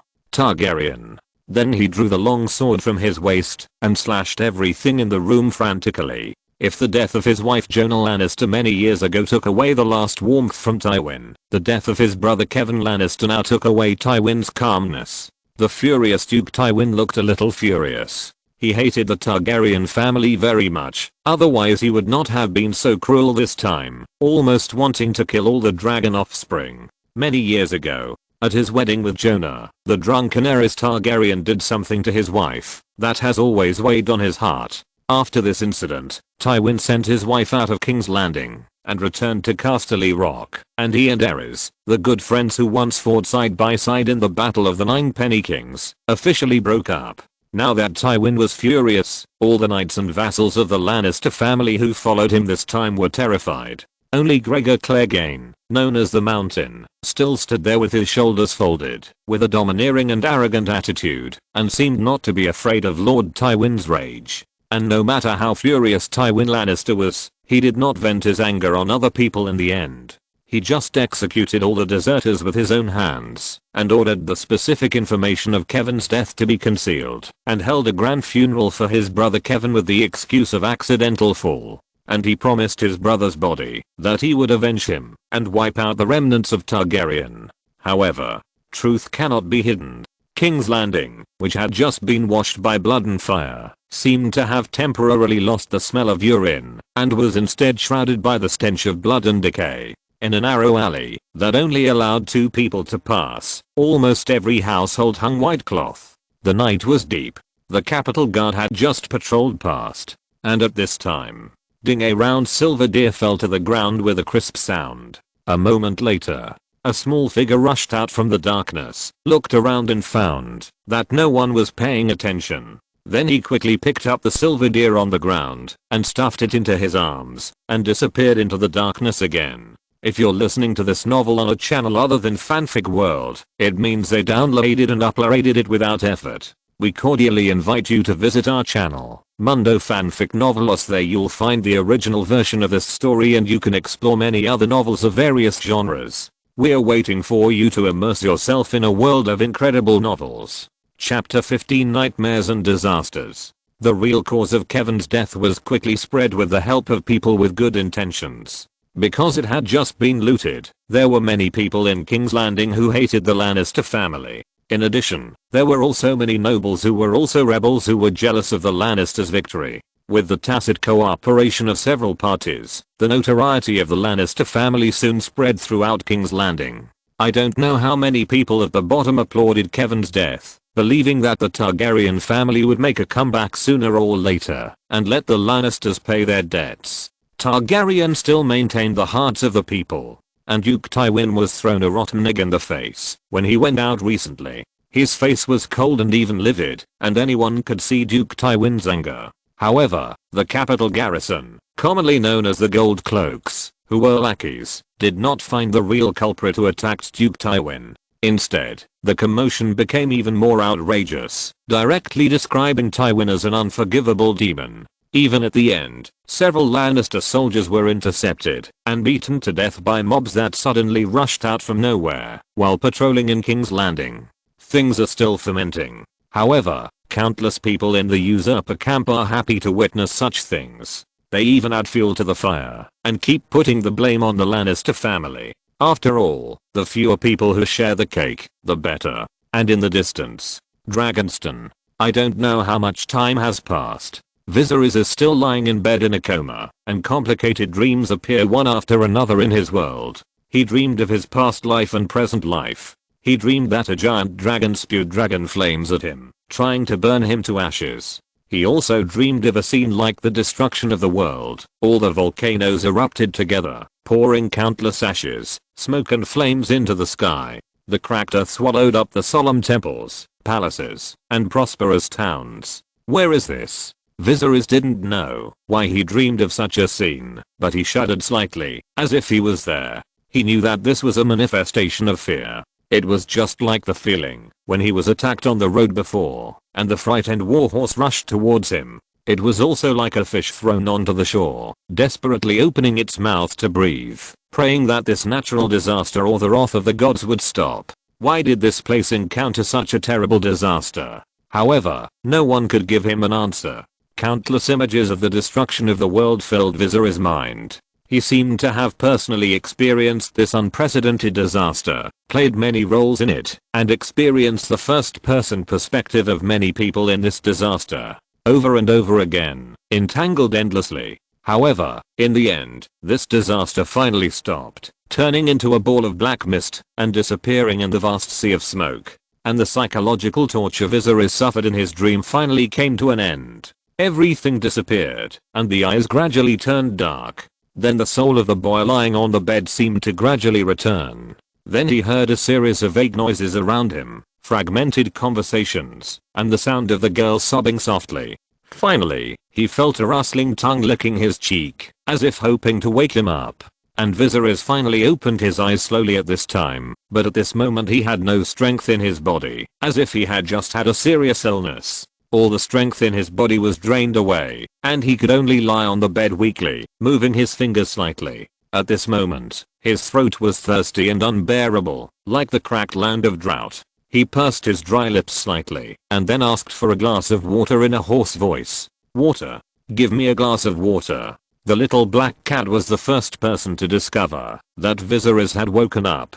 It was licking the boy's cheek, and then found that he opened his eyes and tilted his head slightly. There seemed to be some joy in his dark green eyes. And then the first person to hear Viserys' voice was the girl lying on his bed and sobbing softly. Hey, Viserys, are you awake? The brown-haired girl cried, and was surprised to hear Viserys' voice, which startled the others in the room. Her mother, Queen Rhaela, also came over in a hurry. The experienced Meester came over with a cup of warm water and gently helped Viserys to sit up against the head of the bed. Then he fed the water to his mouth to moisten his thirsty throat. "Child, how do you feel?" His mother sat beside him, but Viserys' brain was still a little dizzy at this moment. He just answered a few questions reluctantly and then fell asleep again. And this time Queen Rhaella did not let others disturb Viserys, letting him sleep quietly in the room for a while. In her opinion, Viserys should have been frightened and stimulated by too many things that happened during this period, and he was tired and exhausted. Then he fell ill, and had a fever, and was in a coma for a day and a night. His brother who loved him the most died, and he was forced to hurry up and escape from King's Landing. On the way, she encountered an attack, bravely killed an enemy, rushed to Duskendale overnight, and did not have time to rest for too long. Then she went out to sea and took a boat for several days. When she arrived at Dragonstone, she was hastily crowned before she had time to rest. Viserys must be too tired. After all, he was only a 7-year-old child. Queen Rhaella blamed herself very much and kept reflecting on her own problems. It was even Viserys who comforted her mother, telling her that there was nothing wrong with her, just a fever. Now she feels much better, just needs some time to rest. After everyone left the bedroom, Viserys, who was still sleeping, opened his eyes. His pair of lavender eyes were even brighter than before, and then he sat up and leaned against the head of the bed, slightly tilted his head, and looked at the mirror on the bedside table. Following the sunlight that penetrated the gap in the curtains, the mirror reflected the light. 3 seconds later, a ball of black fog arrived as expected. Viserys Targaryen strength, sun. 5 constitution, soil. 6 agility, water drop. 8 spirit, moon. 20 The silver-haired boy in the mirror still had a handsome face that was different from ordinary people, but his face was slightly pale and looked a little haggard, and his silver hair seemed to be more brilliant than before, covering his tender shoulders like molten silver. However, Viserys did not pay too much attention to his beauty. After all, being handsome was destined to accompany him throughout his life. His eyes mainly stayed in the black mist that only he could see. Moon attribute 20. This means that his mental power attribute was already far beyond that of ordinary people, but now it has rarely jumped from 18 to 20, reaching twice that of a normal adult. No, this multiple may not be calculated in this way. The ability displayed by the black mist may be more difficult to improve as it becomes more advanced. And when the moon attribute reached 20, it seemed to awaken a very powerful special ability. Chapter 16. Eye of Moment. Eye of the Moment. The silver-haired boy sat at the head of the bed. His lavender eyes suddenly became deeper, and a shallow complex pattern emerged, like a 6-pointed star magic circle, emitting a light golden light. The boy's eyes in the silver-plated round mirror emitted a faint golden light, and his temperament seemed to change suddenly, becoming a little cold and quiet. And under the field of vision involved in his eyes, everything around him seemed to slow down, including himself. The dust slowly falling under the scattered sunlight on the windowsill, the slowly rising and falling breathing in the chest, and the hand slowly raised because of shock. Then the brain seemed to be hit by a heavy hammer. Boom. The boy sat on the ground with his buttocks, gasping for breath, and closed his eyes in some pain. Damn it. Everything in front of him disappeared. The shallow 6-pointed star magic circle in his eyes disappeared, and the temperament around him returned to the previous state. The pain in his pupils like needles forced him to stop, and at the same time, his brain was still a little sore. However, he saw a lot of things at that moment. Time seemed to freeze in that second. All the dynamic things slowed down sharply in his eyes. It hurts. Viserys sat on the bed and covered his eyes with his hands, but tears still flowed uncontrollably. He gasped slightly and recovered after a while. He knew what this special ability that had been awakened to 20 spirit was. It was a kind of dynamic vision ability, similar to the legendary bullet time, which could slow down all the dynamics around him in his eyes. This ability is very useful. There was almost no need to think about it.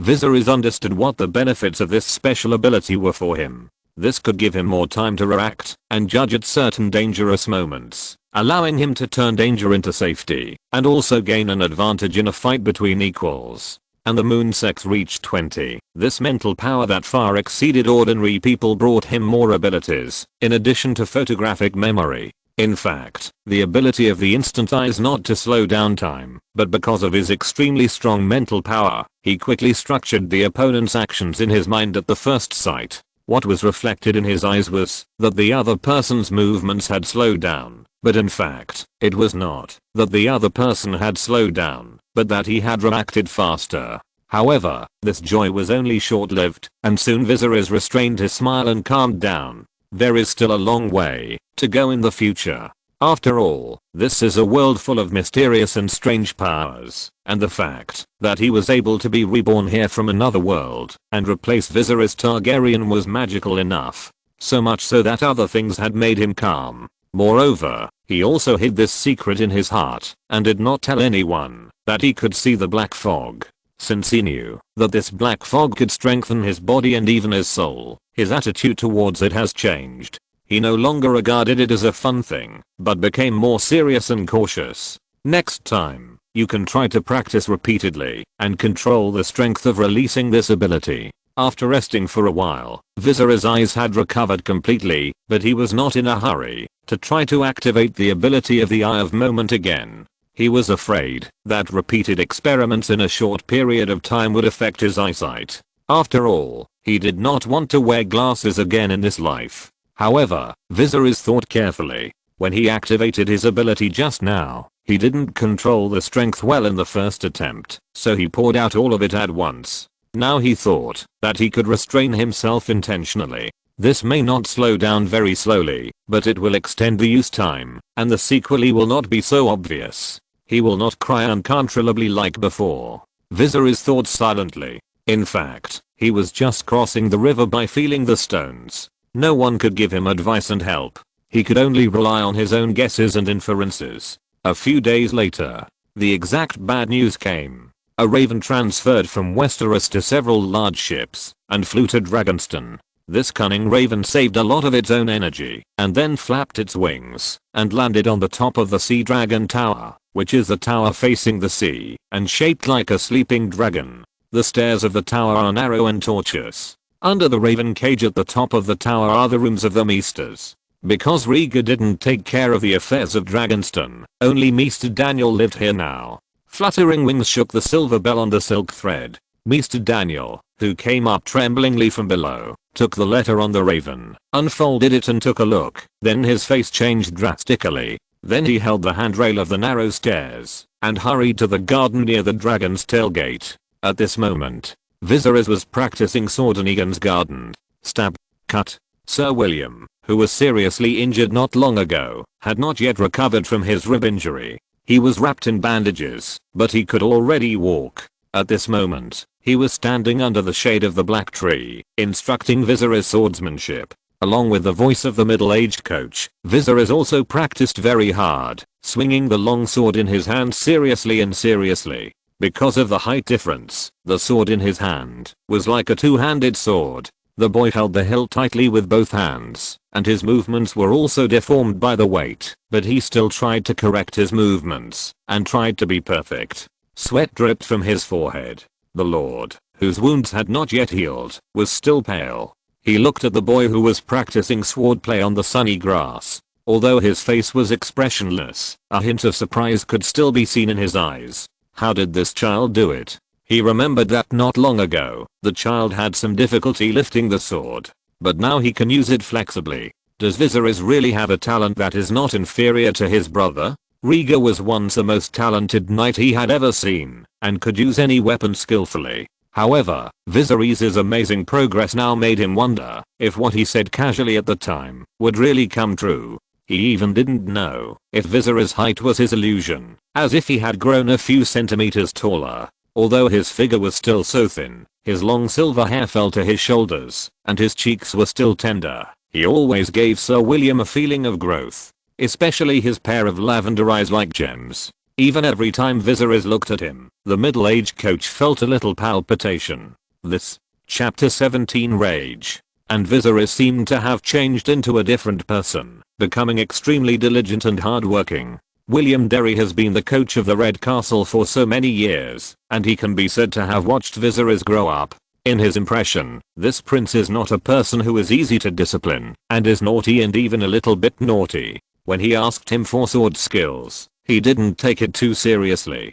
Viserys might give up after 2 days of practice, if he felt it was too hard. However, when he was attacked later, he still admired the courage of the silver-haired boy who belonged to a man. In the end, Viserys killed Kevin Lannister himself, and wanted to cut off his head, but when he failed, he was shocked by the coach. A little boy with a simple and cute appearance held a long sword, and wanted to cut off the enemy's head, but the long sword was stuck in his neck, and blood sprayed all over his face. Such a strong contrast may be a picture that he will never forget for the rest of his life. Maybe there are too many bad things recently, which really stimulated him. The middle-aged man with slightly curly hair knew that a lot of things had happened recently, which was even unacceptable for an adult. However, he was also very happy to see Viserys' thorough change, and classified him as having been seriously stimulated. He was loyal to the Iron Throne, just like his brother who was a member of the King's Guard. Therefore, he naturally hoped that Viserys could cheer up. Only when Viserys became a real dragon could the Targaryen family return with great momentum and revenge in the future. The middle-aged man supported the wooden sword with one hand, and stood there thinking about other things. At this time, the old Mr. Daniel staggered, but walked past with effort. He just nodded to the coach and Viserys as a greeting, and then continued to walk forward. Huh? What happened? Sir William scratched his hair, looking confused, and Viserys also stood there panting, and slightly sheathed his sword, wiping the sweat from his forehead. The boy looked at the old Meester's back for a long time, then turned around and asked, "Won't the Meester fall down if he walks so fast?" His swordsmanship teacher was slightly stunned, then looked down at his student. Sometimes Viserys was as mature as an adult, and sometimes he was as childish as a child. No, he was originally a kid. Sir William couldn't figure out whether Viserys was pretending to be something. At this moment, he could only shake his head and explain. Since the Meester is so anxious, something important must have happened. The instructor frowned slightly, and spoke in a low voice. "And his face is very ugly. It is very likely that this is not a good thing." Egan's garden was filled with the pleasant fragrance of pine wood, and tall black trees rose from the ground all around. There were also wild roses and towering thorn bushes, and cranberries grew in the mud. Viserys and the instructor were practicing swords in the distance, while Queen Rhaella was playing with her little granddaughter Rhaenys on the other side. Rhaenys originally wanted to go to Viserys to play together, but the queen told her that she couldn't disturb her uncle's sword practice now. Viserys was Queen Rhaella's last hope. She hoped that her youngest son could become the pillar of the Targaryen family like his famous elder brother, and regain the rule of the Iron Throne. At this time, Mr. Daniel came hurriedly with staggering steps. The old Meester first stroked the silver-haired woman's ear and whispered something, then took out the anonymous letter, and handed it to her. This was a secret intelligence from King's Landing, who, although on the surface, had surrendered to Baratheon, was still supporting the orthodoxy of the Iron Throne. The intelligence reported everything that had happened in King's Landing recently, including many bad news, even including details. Many big things happened in front of this person, so it was more accurate than the rumors not long ago. Queen Rhaella was a little confused when she first heard the old Meester's words. They had already hidden in Dragonstone, and there was also a fleet loyal to Targaryen, while the Baratheon family did not have a strong navy. Dragonstone was at least temporarily safe. Then the silver-haired woman unfolded the intelligence she had received from Mr. Daniel, and her eyes moved slightly. However, after just 2 glances, Queen Rhaella's face suddenly changed, and then her eyes turned red. She raised a bare hand to cover her mouth, and tears flowed down. "Your Majesty." Fortunately, the old Meester reacted quickly and supported her, otherwise Queen Rhaella almost fainted.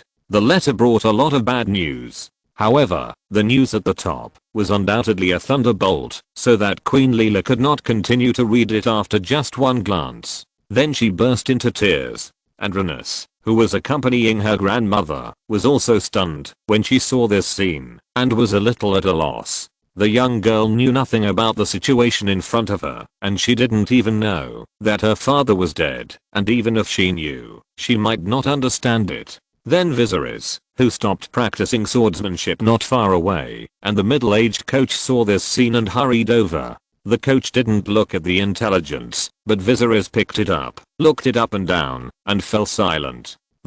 Actually, although he didn't remember clearly what happened in certain time periods, he knew something about it. He understood that all this was an inescapable fate, especially now that he had no ability to change the situation. That's why he worked so hard to practice swordsmanship, not to make great plans, nor to avenge the blood debt of the Targaryen family in the future.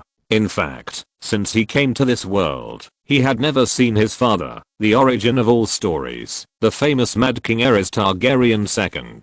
He had never seen him once. Then he was hurriedly put on a carriage and fled from King's Landing. Therefore, he had never thought about grand plans or revenge before. All he did was to change his fate in the future and struggle to survive, instead of becoming a beggar king, or even dying with a golden crown on his head. These beasts. Then the silver-haired boy squatting on the ground finally clenched his fist slightly and made a sound. Even though there was no emotion before, rescuing Rhaenys was just a matter of convenience. He even thought that, if his father sent troops to chase him, he would return Rhaenys to them. But now, when the words were finally transformed into bloody reality, his nephew Aegon was thrown against the wall and his head was smashed, and his sister-in-law, Princess Elia, was raped and killed by the Mountain, whose hands were still stained with Aegon's blood and brains. Such cruel means can make any coward angry. Chapter 18 The Prince of Prophecy. I swear that one day I will kill these murderers. Mother. A few days ago, the silver-haired boy finally promised his mother with one hand on the sword that he would collect debts from these murderers on behalf of the Targaryen family in the future. Viserys hoped that such words could comfort his extremely sad mother. However, although he was ambitious at the moment, the most important thing was to avoid the pursuit of the Baratheon family and survive. After more than half a month of torture, Viserys finally accepted the fact that he had come to a strange world, but this world was not strange. However, he used to just read the development of the situation like a cursory glance, but now the silver-haired boy also understood that all the sense of crisis was real. His tragic fate according to the original trajectory was like a rope tied to Viserys' neck. It reminded him all the time that, if he didn't work hard to do something, and couldn't change the situation in front of him, then when fate caught up with him, he would only have a dead end. His existence caused the Baratheon family to not let him go, even if he did nothing. After Viserys promised his mother that he would take revenge on his enemies in the future, he began to train like crazy in the next few days. People who have just made up their minds are often full of motivation, and the training of knights is not just about swordsmanship, but also about horsemanship, lances, bows, and arrows, scimitars, etc. Then Viserys successfully overexerted himself and injured himself. It hurts, it hurts, it hurts. The silver-haired boy sat on the chair with a sad face. The old maester smiled kindly. He had seen such a child who overexerted himself. Viserys' grandfather Jaehaerys did such a stupid thing in the past. Because of his weak and sickly body, Jaehaerys once wanted to improve his physical condition by working hard on his own, but in the end he hurt himself by overexerting himself. I know you are eager for revenge, child. There is nothing wrong with that. The old maester first used ice cubes to cool the injured part of the silver-haired boy to relieve pain, and then gently wiped off the ice water with a towel. But remember not to be blinded by hatred. It is only a small part of your life. You are a Targaryen. You are the future true dragon. You should have a higher and more important mission. Viserys sat on the bench and looked at the old maester with grey hair and wrinkles in front of him, listening to his mumbling. Although he could understand every word, he always felt that the old maester seemed to have something in mind when they were put together. A higher and more important mission? The long silver hair like molten silver hung on the boy's tender shoulders. Viserys tilted his head slightly in confusion, and the face of the old maester was reflected in his lavender eyes. But the other party did not seem to see his curious eyes, and the word stopped here. The old maester did not continue to explain what the higher and more important mission he mentioned was, and then changed the subject slightly. Although the way of chivalry is an ancient tradition of the nobility, knowledge is more important for an excellent nobleman. The old maester changed the subject and then turned into earnest teachings. He saw that Viserys had been training very hard as a knight during this period. It was a good thing to work hard, but he was worried that Viserys would ignore the importance of knowledge and become a reckless man who only knew how to fight and kill. Compared with charging into battle, killing with the brain was undoubtedly more destructive. He didn't want Viserys to become a ranger because he would never be able to become the prince in the prophecy. Mr. Daniel was also one of the people who knew about the prophecy. He had taught Rhaegar himself, so he was naturally trusted by the prince. The prophecy stated that Aerys II and Queen Rhaegar would give birth to the prophesied prince. This prophecy came from a witch, but the source was based on a record in an ancient book of Ashay 5,000 years ago. A legendary hero Azor Ahai, who lived about 8,000 years ago, would be reborn, and the prince in the prophecy would fight the White Walkers. All this would happen after the long summer, when darkness fell. The prince would summon the Lightbringer again to fight the White Walkers. If he failed, the whole world would be doomed. After the long summer, the stars will weep blood, and the cold darkness will cover the world. At this terrible moment, a warrior will pull out a burning sword from the fire.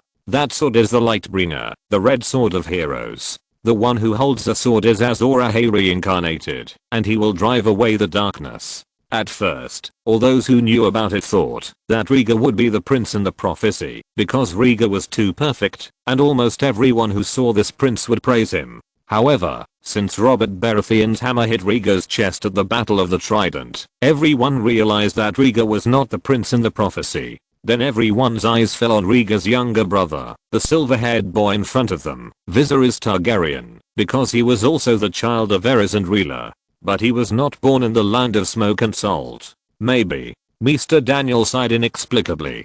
Viserys didn't understand the old Meester's eyes, but just heard what he just said. He naturally understood the importance of knowledge, but he also understood that what he urgently needed now was the ability to protect himself. After all, he would be destined to wander for a long time in the future. I understand. Viserys nodded slightly obediently. Inside the tower, the bright sunlight shone in from the window and filled the whole room. An old man and a young man sat at the table. The atmosphere was rare and peaceful. Since Viserys came to this world, he had lived in a high-pressure environment, and then he was constantly chasing and escaping. But now on Dragonstone, he felt a rare chance to breathe next to this old man. Child, you are beginning to feel anxious about the future, right? Mr. Daniel's back was a little hunched, but his body looked strong. He was wearing a grey robe and his eyes were bright and seemed to see through the boy's thoughts. The fate of the Targaryen family can now be seen clearly by everyone. King's Landing has been breached, and the remaining royalists have no reason to continue fighting. The reason why there is no ceasefire now is entirely to strive for a good bargaining chip at the negotiation table and gain more benefits, or at least not to lose too badly and make up for some. This time, Viserys was silent for a long time, but finally nodded. Chapter 19, The Siege of Storm's End. In Dragonstone, an old man and a young man were talking. The old scholar helped Viserys to solve his inner anxiety and told him that no matter what situation he encountered in the future, whether happy or sad, he should keep his heart pure. Only after calming down could he make the most correct judgment. Time flies. In a blink of an eye, more than 2 months have passed since Viserys came to Dragonstone. Life on the island is very comfortable and peaceful. There is no war, no power struggle, and it is so comfortable that people want to give up their struggle and just want to spend the rest of their lives here in peace. However, although Viserys' inner anxiety is gone, the sense of urgency still exists. Because he knows very well that the Baratheon family on the other side of the sea will not let them go just like that. During this time, Viserys followed Sir William to learn swordsmanship, and at the same time, he also improved his knowledge in front of the old scholar. Through the old scholar's earnest teachings, Viserys gradually deepened his understanding of the world. He used to look at the world from a foggy perspective, and there was still a layer of separation after all, but now he has gradually integrated into it. The old scholar told him that what a noble should learn most is not how to govern his territory, develop the economy or agriculture, because these can be learned from the scholars in the castle, or written to the citadel. The old scholar just asked him to learn the family history of each noble, remember the lessons in history, and remember their family emblems and family languages, so that he would not be rude when he saw them in the future, because he could not recognize them. This is the most important thing for noble lords, even the king. Viserys felt a little dizzy after hearing these truths. He didn't understand why it was like this, but his little arms couldn't twist his thighs. His mother, Queen Rhaella, is now personally supervising Viserys' studies, because for her, all her hopes and sustenance are on this young son. Viserys carries many expectations and bears a lot of pressure. Queen Rhaella, who was pregnant before leaving King's Landing, has gradually had a contour in her belly after 3 months. In the past few months, away from war and panic, Queen Rhaella can rest assured to take care of her baby without being frightened every day, afraid of her husband's abuse, and worried about the loss of the war. Now, what Queen Rhaella hopes most is that the baby in her belly will be a girl. Because apart from the child, who died in infancy, she only raised Rhaegar and Viserys, and Queen Rhaella hopes to have a daughter to fill her gap. Life on Dragonstone is comfortable. The last fleet of Targaryen guards the sea and blocks the exit of Blackwater Bay. The Baratheon family has no warships now, so naturally they slow down. On the continent of Westeros, without the sea as a barrier, the rebels who attacked King's Landing have become orthodox. All the situations have taken a sharp turn for the worse, and the royalist army has been defeated. 2 months after King's Landing was broken, Duke Tyrell of the Reach finally reached a reconciliation agreement with the usurper. The siege of Storm's End was lifted.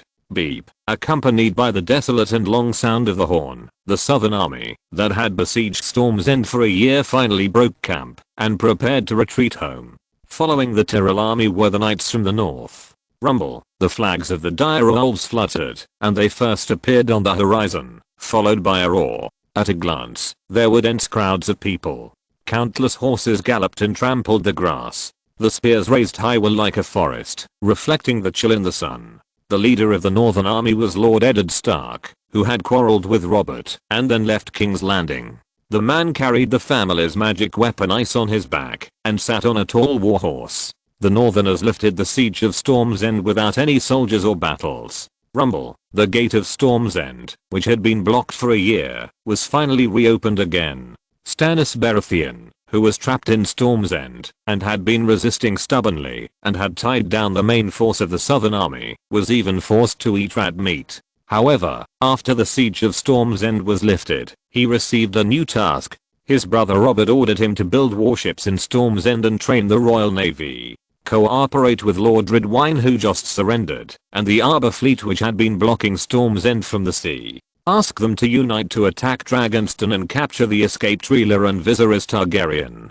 Robert, who deeply hates the Targaryen family, vows to wipe them out. He doesn't want any guy with silver hair and purple eyes to continue to survive in this world, and he must chase them to the ends of the earth. However, Stannis, who was trapped in Storm's End and even forced to catch mice to eat, was not a magnanimous person. He was taciturn and stubborn, like a stone in the toilet. He was very calm when he didn't draw his sword to kill Mace Tyrell, the damp fat man, and Lord Ridwine at the banquet celebrating the victory of the Battle of Storm's End. Stannis couldn't cooperate with the Arbor fleet, but he also knew the importance of capturing Dragonstone and eradicating the Targaryens. So the man who was as stubborn as a stone hardly wasted a day. After the siege of Storm's End was lifted, resources were continuously transported in, and he began to build the fleet of the Baratheon family and train the navy. However, Duke Eddard, who lifted the siege of Storm's End, did not smile at all.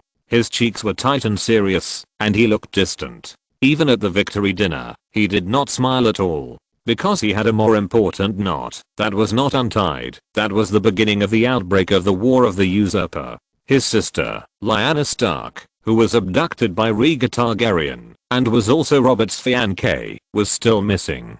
After a quarrel with Robert in King's Landing, Eddard led his army south alone to end the rest of the war, and he was also tracking his sister's whereabouts. Now that the war is over, Eddard has also received clues. Rhaegar once arranged for Sir Arthur Dayne, the Sword of the Dawn, Sir Oswell Riverrun, and Sir Gerald Hightower, the captain of the King's Guard, to escort Lyanna to Dawn. However, the Dornish side rejected the news that Lyanna Stark came to Dorne. To them, Lyanna was not a welcome person. Eddard suspected that the Three Kings Goods might be hiding with his sister in the border area between Dorne and the Reach. However, Eddard did not want to start a war with the powerful Dorne. After all, Aegon the Conqueror had encountered trouble in this place. The Lord of Winterfell was worried about this. Chapter 20, Conquest Year 284. In the year 283 of the Aegon calendar, Eddard Stark, the Lord of Winterfell, led his army to lift the siege of Storm's End. After a short stop at Storm's End, the Northern Cavalry continued to move southward, crossed the border of the Reach, and marched straight to Dorne. There are only 3 roads from the south to Dorne by land: the Bone Road, the Prince's Pass, and the pass on the Red Mountains east of Old Town. Most of the northern troops were cavalry, so they did not choose to take the difficult Bone Road, but headed straight for the Prince's Pass in the middle. The Lord of Winterfell marched south, and Dorne was naturally highly nervous and fully prepared for war. However, a raven flew over and cleared up the misunderstanding. Eddard Stark upheld his honor and placed the army outside the Prince's Pass. With only 6 people, Ethan Glover, Martin Castle, Theowall, Howland Reed, William Dustin, and Maxwell, with the consent of Dorne, they crossed the border and went deep into Dorne to search for the trace of his sister Lyanna Stark. Then Eddard and his party found Lyanna and the 3 missing King's Goods at the Tower of Joy near the Vulture's Nest. A fierce battle broke out between the 2 sides, 7-3, but the process of this battle was unknown to others, except the 10 people who participated in the battle. People only know that the Duke of Winterfell was the winner in the end, but he also suffered heavy losses. Only one of his companions and himself survived. Then Eddard went to the Fallen Star to return the Dawn Sword of Arthur Dayne, and then left Dorne with his sister's body and the surviving companion Howland Reed. This usurper war that began in 281 Aegon calendar, and now in 283 Aegon calendar finally came to an end with the Battle of the Tower of Joy. The Targaryen family was completely driven off the Iron Throne. Except for a few members who survived, almost all family members were slaughtered. The leader of the rebels, Robert, finally ascended the Iron Throne and completed the coronation ceremony in the Great Sept of Baelor, smearing holy oil and reciting the oath. He was crowned as the King of the Andals, the Rhoynar and the First Men, the ruler of the 7 kingdoms and the protector of the realm. Robert Baratheon I except for Dorne. The 7 kingdoms on the continent of Westeros finally returned to unity under the name of the new king. Dang, the sound of bells rang throughout the King's Landing. The new king stood at the top of the towering stairs of the Great Sept of Baelor, and his tall figure loomed like a mountain. All the ministers below the steps knelt on one knee to congratulate the new king on his coronation. Respected Lord Jon Arryn, the black-haired, young, and strong king spoke, and his voice was not inferior to the melodious bells outside, and it echoed repeatedly throughout the church. I will appoint you as the Hand of the King. Then the new King Robert personally put the badge of the Hand of the King on his adoptive father, Jon Arryn, the Duke of the Eyrie. Your Majesty, I'm afraid that I'm not capable enough to take on this position. The old Duke, who was almost 60 years old and had grey hair, leaned forward slightly and wanted to kneel on one knee to refuse, but was supported by King Robert with a big laugh. Ha ha ha ha, the 7 gods are above, Lord Arryn. The young king's voice was like a bell, and his laughter was generous and contagious. If you are not capable enough to serve as the Hand of the King, I'm afraid there is no one more suitable in the 7 kingdoms. However, although he laughed when talking about the 7 kingdoms, the smile on Robert Baratheon's face was slightly restrained. Now the 7 kingdoms have not been completely unified, and Dorne did not voluntarily surrender because of the change of the Iron Throne, but Dorne is still a very hard bone to chew. This has also become Robert Baratheon's biggest worry. If Dorne insists on supporting Targaryen, I'm afraid that the whole of Westeros will be in constant war for decades to come. Therefore, the first task of the new Prime Minister Jon Arryn, after taking office, is to go to Dorne, the southernmost tip of the Westeros continent, for peace talks, trying to extinguish Dorne's anger caused by the death of Prince Luwin and Princess Elia Malt. I will do my best. Baelor's Great September. Under the gaze of the 7 gods, the old duke coughed violently, and then finally nodded in agreement. At the coronation ceremony of the new king, Robert's brother Stannis naturally appeared on the scene. The hairline of a young man under the age of 30 has gradually begun to make people sad. At this moment, Stannis's face is still as serious as ever, with tight lips. His Storm's End fleet has not yet been formed, and it takes time to build warships and train soldiers. However, Robert no longer had the patience to wait. He was in a good mood, but when he saw his brother, who was as smelly and hard as a stone in the toilet, the smile on his face was restrained. At the same time, he could not bear for a moment that there was still a evil dragon's evil offspring breathing. So the new king also ordered the newly surrendered Earl Paxter Redwyne of the Arbor to lead the fleet to attack Dragonstone at the coronation ceremony. March of the 284th year of the conquest. Time passed quickly, and in a blink of an eye, Viserys had spent more than 6 months on Dragonstone. Queen Rhaella's belly was getting bigger and bigger, and the servants in the Dragonstone castle had begun to speculate whether this would be a new prince or a new princess. During this period, Viserys practiced swordsmanship with Coach William, while improving his knowledge with the old Maester. However, accidents always appear so unexpectedly. Illness comes like a mountain. Maester Daniel, who was already over 80 years old, suddenly fell ill when he was about to get through this long warm winter. In this era of underdeveloped medical care, living to this age was actually considered old. The old Maester's body could no longer withstand the torture of this serious illness. His face was as pale as paper, and he was as thin as a stick. He finally made his last wishes on the bed, and then took Viserys' hand, and took his last breath. The lights in the ward were shaking, and it was dark outside. It was late at night. Queen Rhaella cried out. This was another blow she suffered after the successive deaths of her eldest son and husband. She was already weak and sick and pregnant, and her inner depression accumulated again. Sir David Sand, the chief steward, also stood in the ward. His eyes flickered slightly, and beside him was the Red Castle coach who had recovered from his injuries. Although William Darray's injuries have healed, there are still hidden dangers. After all, he was seriously injured at that time, and he was put on horseback for a long time. He was very satisfied to be able to save his life. He had a hard time in this long warm winter. His old injuries made him feel very painful. Viserys, who was held by the old Maester's hand, stood in front of the sick bed and watched the old Maester take his last breath in silence. At this time, dang, a long alarm bell suddenly sounded from the direction of the Dragonstone lighthouse, which spread far away in the silent night. Chapter 21, The Battle of Dragonstone. Lord Paxter Redwyne's fleet attacked silently in the night. Crash, the warships split the waves. The night was quiet, all the warships turned off their lights and approached the direction of Dragonstone silently. The sea breeze was howling. The soldiers of the fleet all held their weapons, standing on the deck with trepidation, waiting for their fate to come. Because no one dared to guarantee that they would survive the next war. However, Lord Redwyne's sneak attack strategy was very good, but there were still problems in the execution stage. The sneak attack was still noticed by the Dragonstone side. A patrol longship discovered the silent Kingting Island fleet on the sea in time, and then quickly issued a warning, alerting the lighthouse in the distance, and finally alarmed the entire Dragonstone defenders. Rumble. The next moment, the earth-shaking sound of war drums sounded.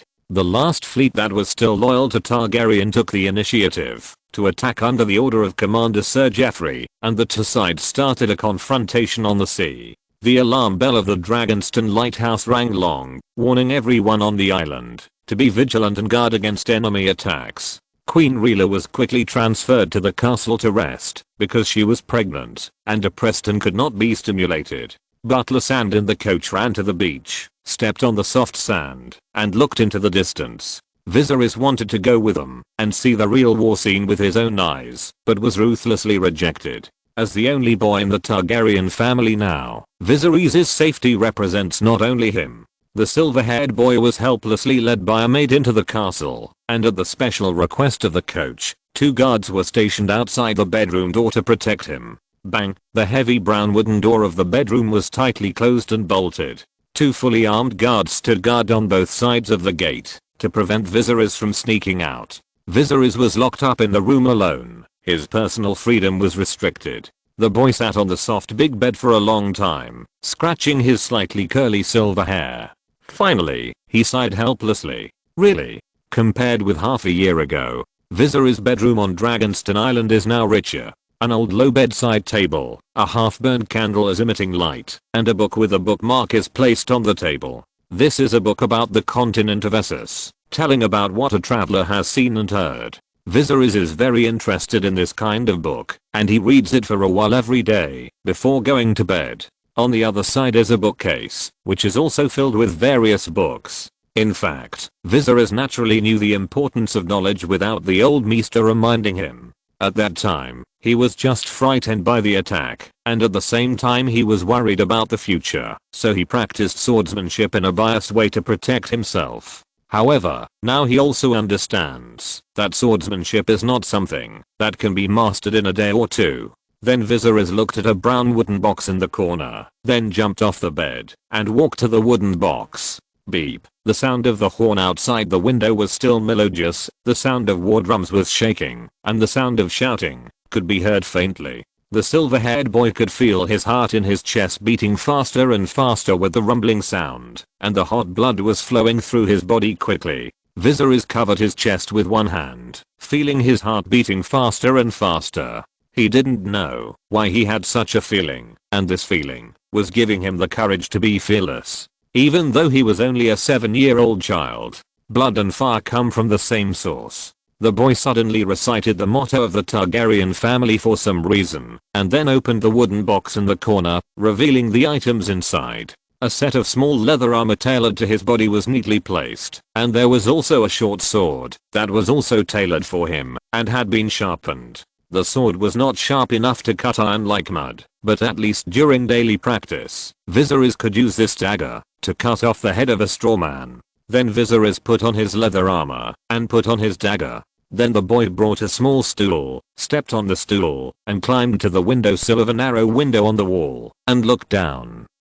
The night sea breeze blew the boy's silver gold hair, and gently swept his white forehead. A pair of lavender eyes were as clear as water, looking at the battlefield in the dark night with the deafening sound of fighting in the distance. I hope everything goes well. Then he closed his eyes and prayed softly. He was not a troublemaking child, and of course he would not escape from the window on his own, and then fall to death. Viserys' bedroom was located in a high tower on the edge of the castle. There were reefs under the window. It was almost a dead end for him to jump from here, and he was not going to escape, but he was a little panicked when facing war for the first time, but he didn't know who to share this panic with. He put on his small equipment to give himself some psychological comfort. In the distance, in the darkness that Viserys could not reach, on the rough sea, the two fleets added up to nearly 100 warships of different sizes. A desolate and long horn sounded. Woo! The King Island fleet with clear flags arranged its formation.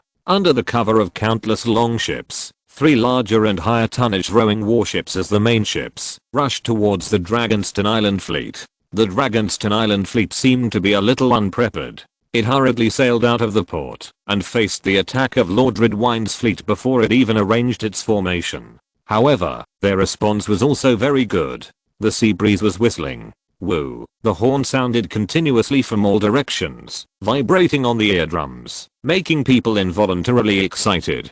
Paxter Redwyne, the former admiral and sea minister of King Aerys II of the Targaryen dynasty, was wearing a blue and white wool coat with a blue-bottomed dark purple grape emblem on his chest. He was standing on the largest of the 3 rowing warships of the arbor, holding the railing in front of him with both hands, leaning out slightly to look at the formation of the Dragonstone fleet in front of him. This commander with rich experience in naval battles actually did not look majestic, but was a thin and somewhat wretched middle-aged man. His shoulders drooped slightly, and a few sparse strands of orange-yellow hair on his head were struggling in the sea breeze. In the distance, a horn sounded from the direction of Dragonstone, and at the same time, a melodious and low bell rang. If you're listening to this novel on a channel other than Fanfic World, it means they downloaded and uploaded it without effort. We cordially invite you to visit our channel, Mundo Fanfic Novelos. There you'll find the original version of this story and you can explore many other novels of various genres.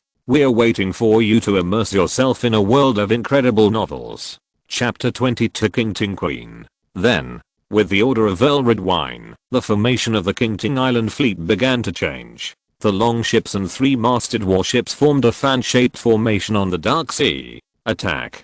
Beep. The war horn sounded again, but this time it was longer than any previous time, symbolizing that the long-prepared war was finally about to be launched. All the Qingting Island soldiers became slightly nervous at the sound of the war horn and tightened their weapons. Fire. Then the crossbows on the 3 main ships of the Qingting Island fleet finally fired at the same time. Bang bang bang. A series of loud noises from the bowstrings burst out like thunder, and the rapidly flying spears tore the air. The 3 main ships fired a round of volleys, and the spears made a whistling sound and rushed straight towards the Dragonston Island fleet in the distance. Ray shields. In the distance, the commander of the fleet on the main ship of the Dragonston fleet, the Black Death, was on full alert, his blood-red cloak fluttering in the wind, and he slightly raised his hand to adjust the armor on his head, with a touch of grey hair on his temples. Then the old knight decisively issued an order to raise shields for defense, to protect the main facilities and personnel on the warship.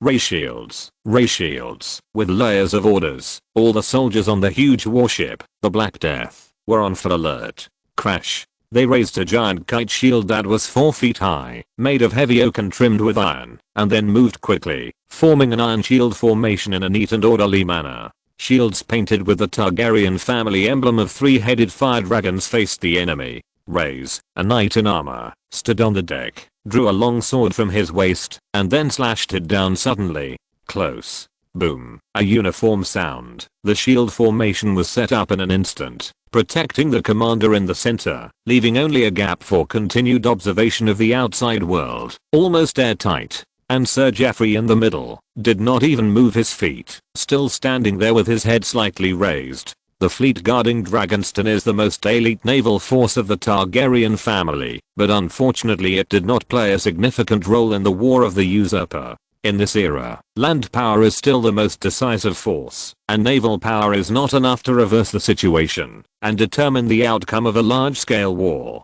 The Dragonston fleet was once tasked to attack and harass White Harbor and other rebel ports in an attempt to divert the attention of the Northern Army. However, in fact, since Brandon the Shipburner burned all of his father's warships 100 years ago, there has been no formed naval force in the north. Without any resistance, the coastline was directly given up, allowing the royal fleet to attack at will. Even if the Dragonston Navy destroyed the coastal part of the north, it was not enough to make Eddard Stark frown. After all, no matter how strong the Dragonston Navy is, it is not enough to block the entire sea, and it is even more impossible to abandon the ships and fight on the shore.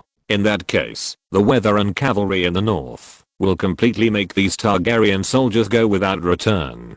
In the center of the vortex of the Dragonston naval battle, Sir Geoffrey, the commander of the Dragonston fleet, looked up at the distance, and the next second, the black cloud formed by the spears shot out by the crossbow finally arrived. Puff puff puff. Countless spears that made sharp sounds of breaking through the air plunged directly into the turbulent sea, splashing waves. Fighting on the sea, the hit rate of siege weapons built on the main ship is about the same as relying on luck. However, a round of volleys threw out so many spears, and a few spears were lucky enough to hit the array on the deck of the Black Death. Boom. The spears carrying huge power were like crushing a piece of biscuit, easily tearing the shield array formed by the soldiers. A soldier holding a giant kite shield was directly nailed to the deck and knocked down several people. The shield array was torn open with several wounds in an instant, and the soldiers' blood splattered on the deck. Their bodies were still twisted slightly, and they screamed miserably. This scream made all the Targaryen soldiers feel a little scared.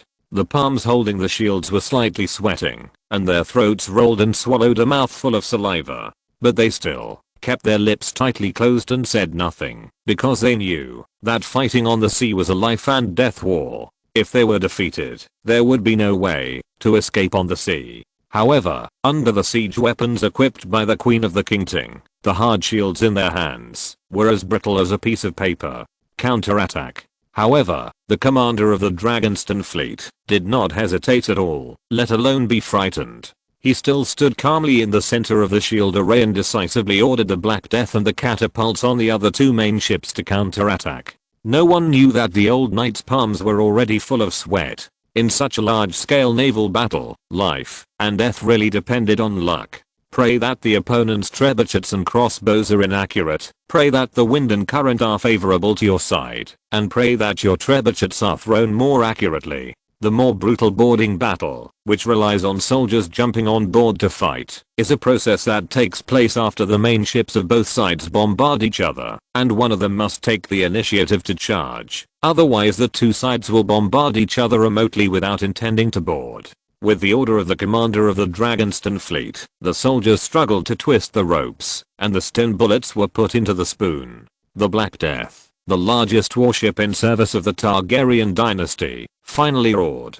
Boom boom boom. A series of stone bullets were thrown into the air, carrying a huge force, flying straight to the distant Kingting Island fleet. Earl Redwine, who was on the flagship of the Kingting Island fleet, the Kingting Queen, narrowed his eyes and calmly observed the changes on the battlefield. Although the Arbor is just an island rich in wine, the Redwine family has always attached great importance to the cultivation of the navy. They provide a powerful fleet protection for the Reach, and are the maritime barrier of the entire Reach. The traditional naval strength of the Arbor fleet can even rival the Royal Fleet, and the Iron Islands Iron Fleet. That's why Paxter Redwine was able to cooperate with the Tyrell army to blockade Storm's End for a year, forcing Stannis Baratheon, who was trapped in Storm's End, to kill horses and eat meat, and even eat dead people and rats in the later period. However, at this time, the Redwine family, who had surrendered, accepted the order of the new king, and came to attack Dragonstone. The two strands of orange-yellow hair on his head fluttered, and the man waved his hands. Facing the stone throwing of the Dragonstone fleet, he ordered the entire army to press forward, and all longships were ready to attract the attention of the Dragonstone fleet, while allowing boarding battles to begin. The most tragic part of this naval battle is about to begin. Chapter 23 Lost. And in Dragonstone, in the narrow corridor of the castle, rows of dragonclaw-shaped torch stands extend from the walls, and the flames are burning fiercely, emitting light and heat. The main castle of Dragonstone is completely built of black stone. The overall atmosphere is a bit low and depressing. People who are timid walking in it may even feel scared. At this moment, the corridor of the castle is silent, which is like a world apart from the fierce battle on the sea outside. Rhaenys walked timidly in the silent corridor of the stone drum tower with her ragdoll in her arms. She swallowed a mouthful of saliva with a rolling throat, and then called out cautiously with a little tentativeness. "Hello, is anyone there?" However, only her echo came back, and there was a faint sound of wind. The rest was still silent. Although she has lived in Dragonstone for half a year, the little girl with brown hair is only 4 years old after all. Moreover, the terrain in the castle of Dragonstone is undulating. The castle is built on the mountain, the roads are tortuous, the internal facilities and rooms are more complicated, and there are even many hidden secret passages. Therefore, Rhaenys was lost. She had just woken up in the middle of the night and wanted to find Viserys. The two rooms were not far apart. However, when Rhaenys walked into his bedroom, she found that the bed was messy, but there was no one inside. Even the queen's maid who had been taking care of them before didn't know where she had gone. Rhaenys was free without anyone watching. Then the brave little girl ran out in the middle of the night with the puppet in her arms, trying to find the missing Viserys. But she wandered around the castle with the puppet in her arms for a long time, and did not find Viserys and Queen Rhaella, who were in the Sea Dragon Tower at that time. Maester Daniel was suddenly critically ill, and they were seeing the old Maester off. However, at this moment, down in the distance, the lighthouse on Dragonstone Island rang the alarm bell, and the low and distant bell sound spread throughout the island, and knocked on everyone's heart. The little girl with brown hair had been wandering around the castle alone for a long time, and she couldn't help feeling a little scared. Then she heard the bell, and her little body shuddered slightly, and the fear hidden in her heart was greatly magnified.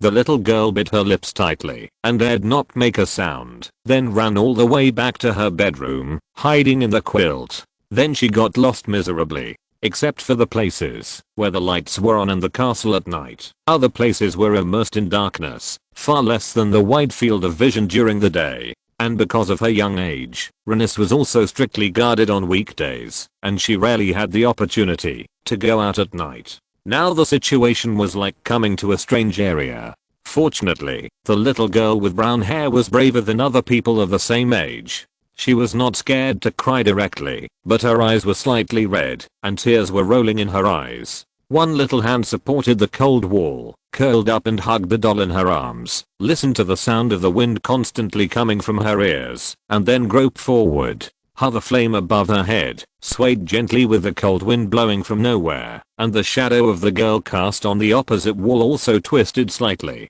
Scared? Renis was startled when she saw her own shadow, and her scalp was numb. Then she subconsciously leaned against the edge of the wall, holding the hem of her skirt with one hand. At this moment, dang, there seemed to be some tiny sound coming from the dark place at the end of the corridor, as if something fell to the ground. The little girl's ears moved slightly. She heard the tiny sounds, then leaned against the wall, turned her head, and looked into the darkness in the distance. Viserys? Renis called softly. She thought it was Viserys who responded to her voice just now. However, the next second, she heard the sound of metal friction. Clang. A nail claw was thrown in from the stone window not far away, fell to the ground, and then pulled back slightly until it hooked the gap in the wall. Caca. The nail claw kept adjusting its position, and the metal friction on the uneven wall made a tooth-grinding sound. It seemed that someone outside was pulling the rope to fix the nail claw. Under the light of the torch, the nail claws not far away flickered with cold light, and at the same time, a strange man's deliberately low and rough voice came from outside the wall. Ready?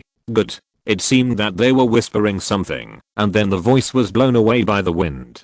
Renis instantly felt the hairs on her body explode. Who is it? The little girl's face was slightly pale, her lips trembled. One hand tightly grasped the hem of her skirt, and the puppet in the other hand also fell to the ground, but she was unaware of it, and involuntarily pressed against the cold black stone wall behind her. She didn't know what to do at this moment. However, Renis, no matter how young she was, she knew that the person who sneaked into the castle in this way would definitely not be a good person. And she had also witnessed the battle on the avenue before, and the blood and flesh of the two sides fighting flew everywhere, which became a nightmare that woke her up from nightmares countless times. She also understood the dangers of this world.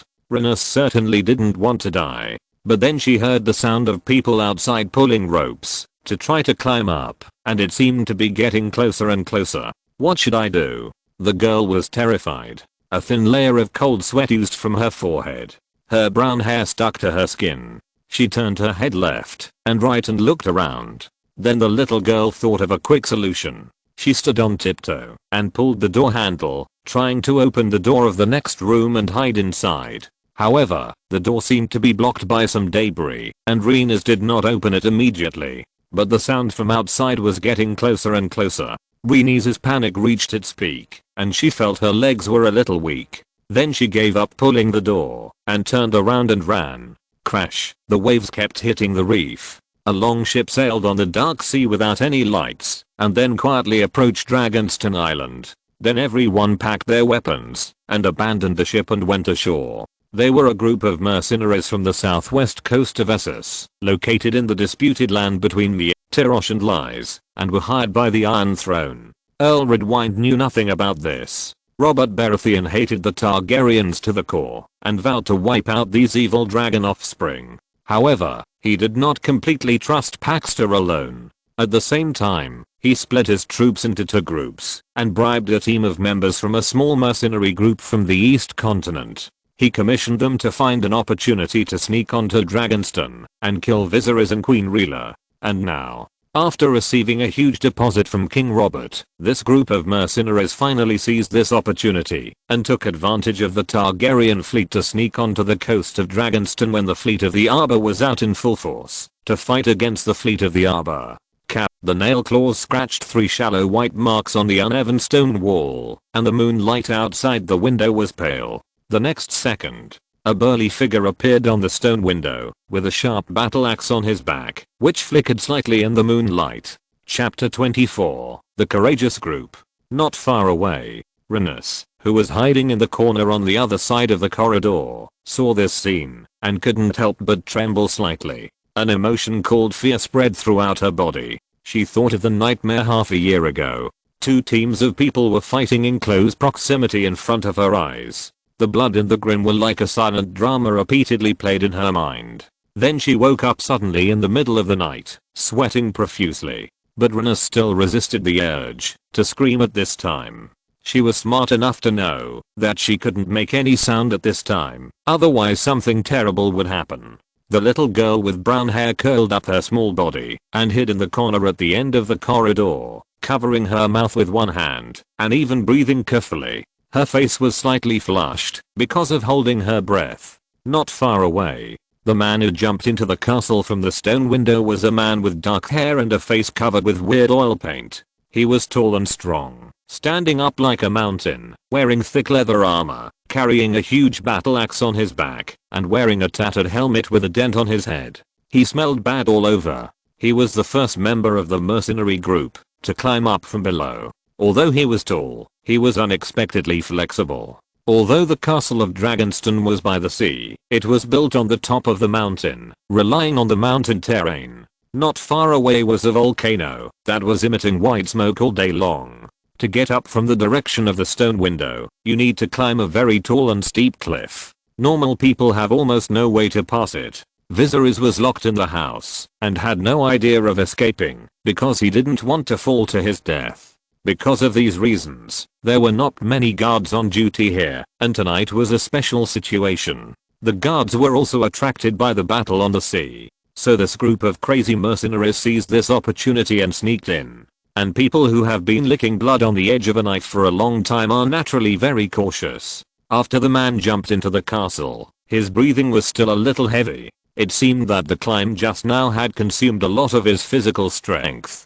After taking a few deep breaths with his chest rising and falling, the man with the battle axe on his back turned his head left and right, carefully observed, and listened for a while. He found that the surroundings were silent, nothing was unusual, and they were not discovered by the guards. Then he raised his hand to his lips and whistled softly below. The sound was very subtle, like a bird chirping. The rope connected by the nail claws also moved again. The companions who had been waiting for a long time below heard the signal and climbed up one after another. Then, in the horrified eyes of Rhaenys hiding on the other side, she saw a total of 7 people crawling in from the stone window. Each person was dressed differently, but most of them were dressed very concealedly, with dark leather armor wrapped in tattered black cloth to hide their figures in the night, long swords on their waists, battle axes on their backs, and long bows. The 7-member mercenary team had a very clear division of labor, and even had special archers and shieldmen.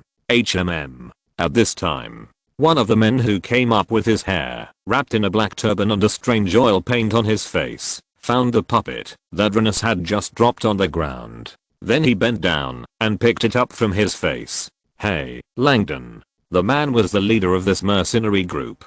At this moment, he was holding Rhaenys' puppet, weighing it slightly, and then looked at the big man who came up first and asked, "This looks like a toy of a noble lady. Are you sure you didn't see anything when you came up just now?" They received a large commission this time, so they naturally had to go all out. At the same time, they also understood how difficult this commission was. If they were not careful, they would have to give it all here. They would get money, but not live to spend it. Of course, if they completed it, the reward would be amazing. The balance would even be enough for them to buy a castle and become a noble lord themselves, or to buy more than a dozen ships and become legal benefactors. The commission this time was nominally from a merchant from the Vale, and they were contacted through unknown channels. However, they did not believe a word of the other party's rhetoric.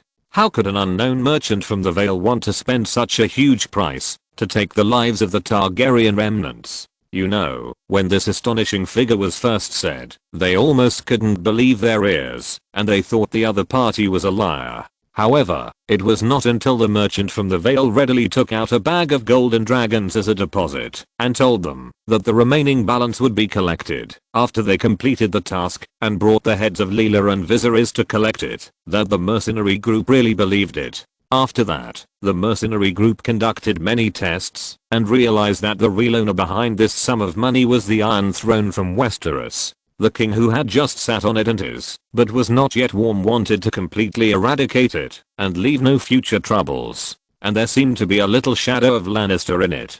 Duke Tywin may have sponsored Robert I with this huge sum of money to express his loyalty to the Iron Throne, so that he could kill the remnants of Targaryen. Hearing the leader's words, the big man named Langdon frowned slightly and looked at the dirty puppet in the other's hand. He really didn't notice such a small thing falling on the ground just now. After all, he was too tall, and his attention was all on the guards who might appear, and he didn't look at the ground at all. No. The big man with a battle axe on his back and oil paint on his face shook his head and denied decisively. This was not his deliberate quibbling. When he came up just now, he really didn't see anyone, not even a noble lady. What's more, this is where the servants live. How could the lady appear here? Maybe it fell here accidentally. The guards would not protect servants whose identities were not as good as this, so they chose to use this as a breakthrough point to break through the castle. After all, it was professionals doing professional things. Their profession was to take money from people and help them get rid of disasters. They could do anything, such as killing people or kidnapping, as long as they were paid.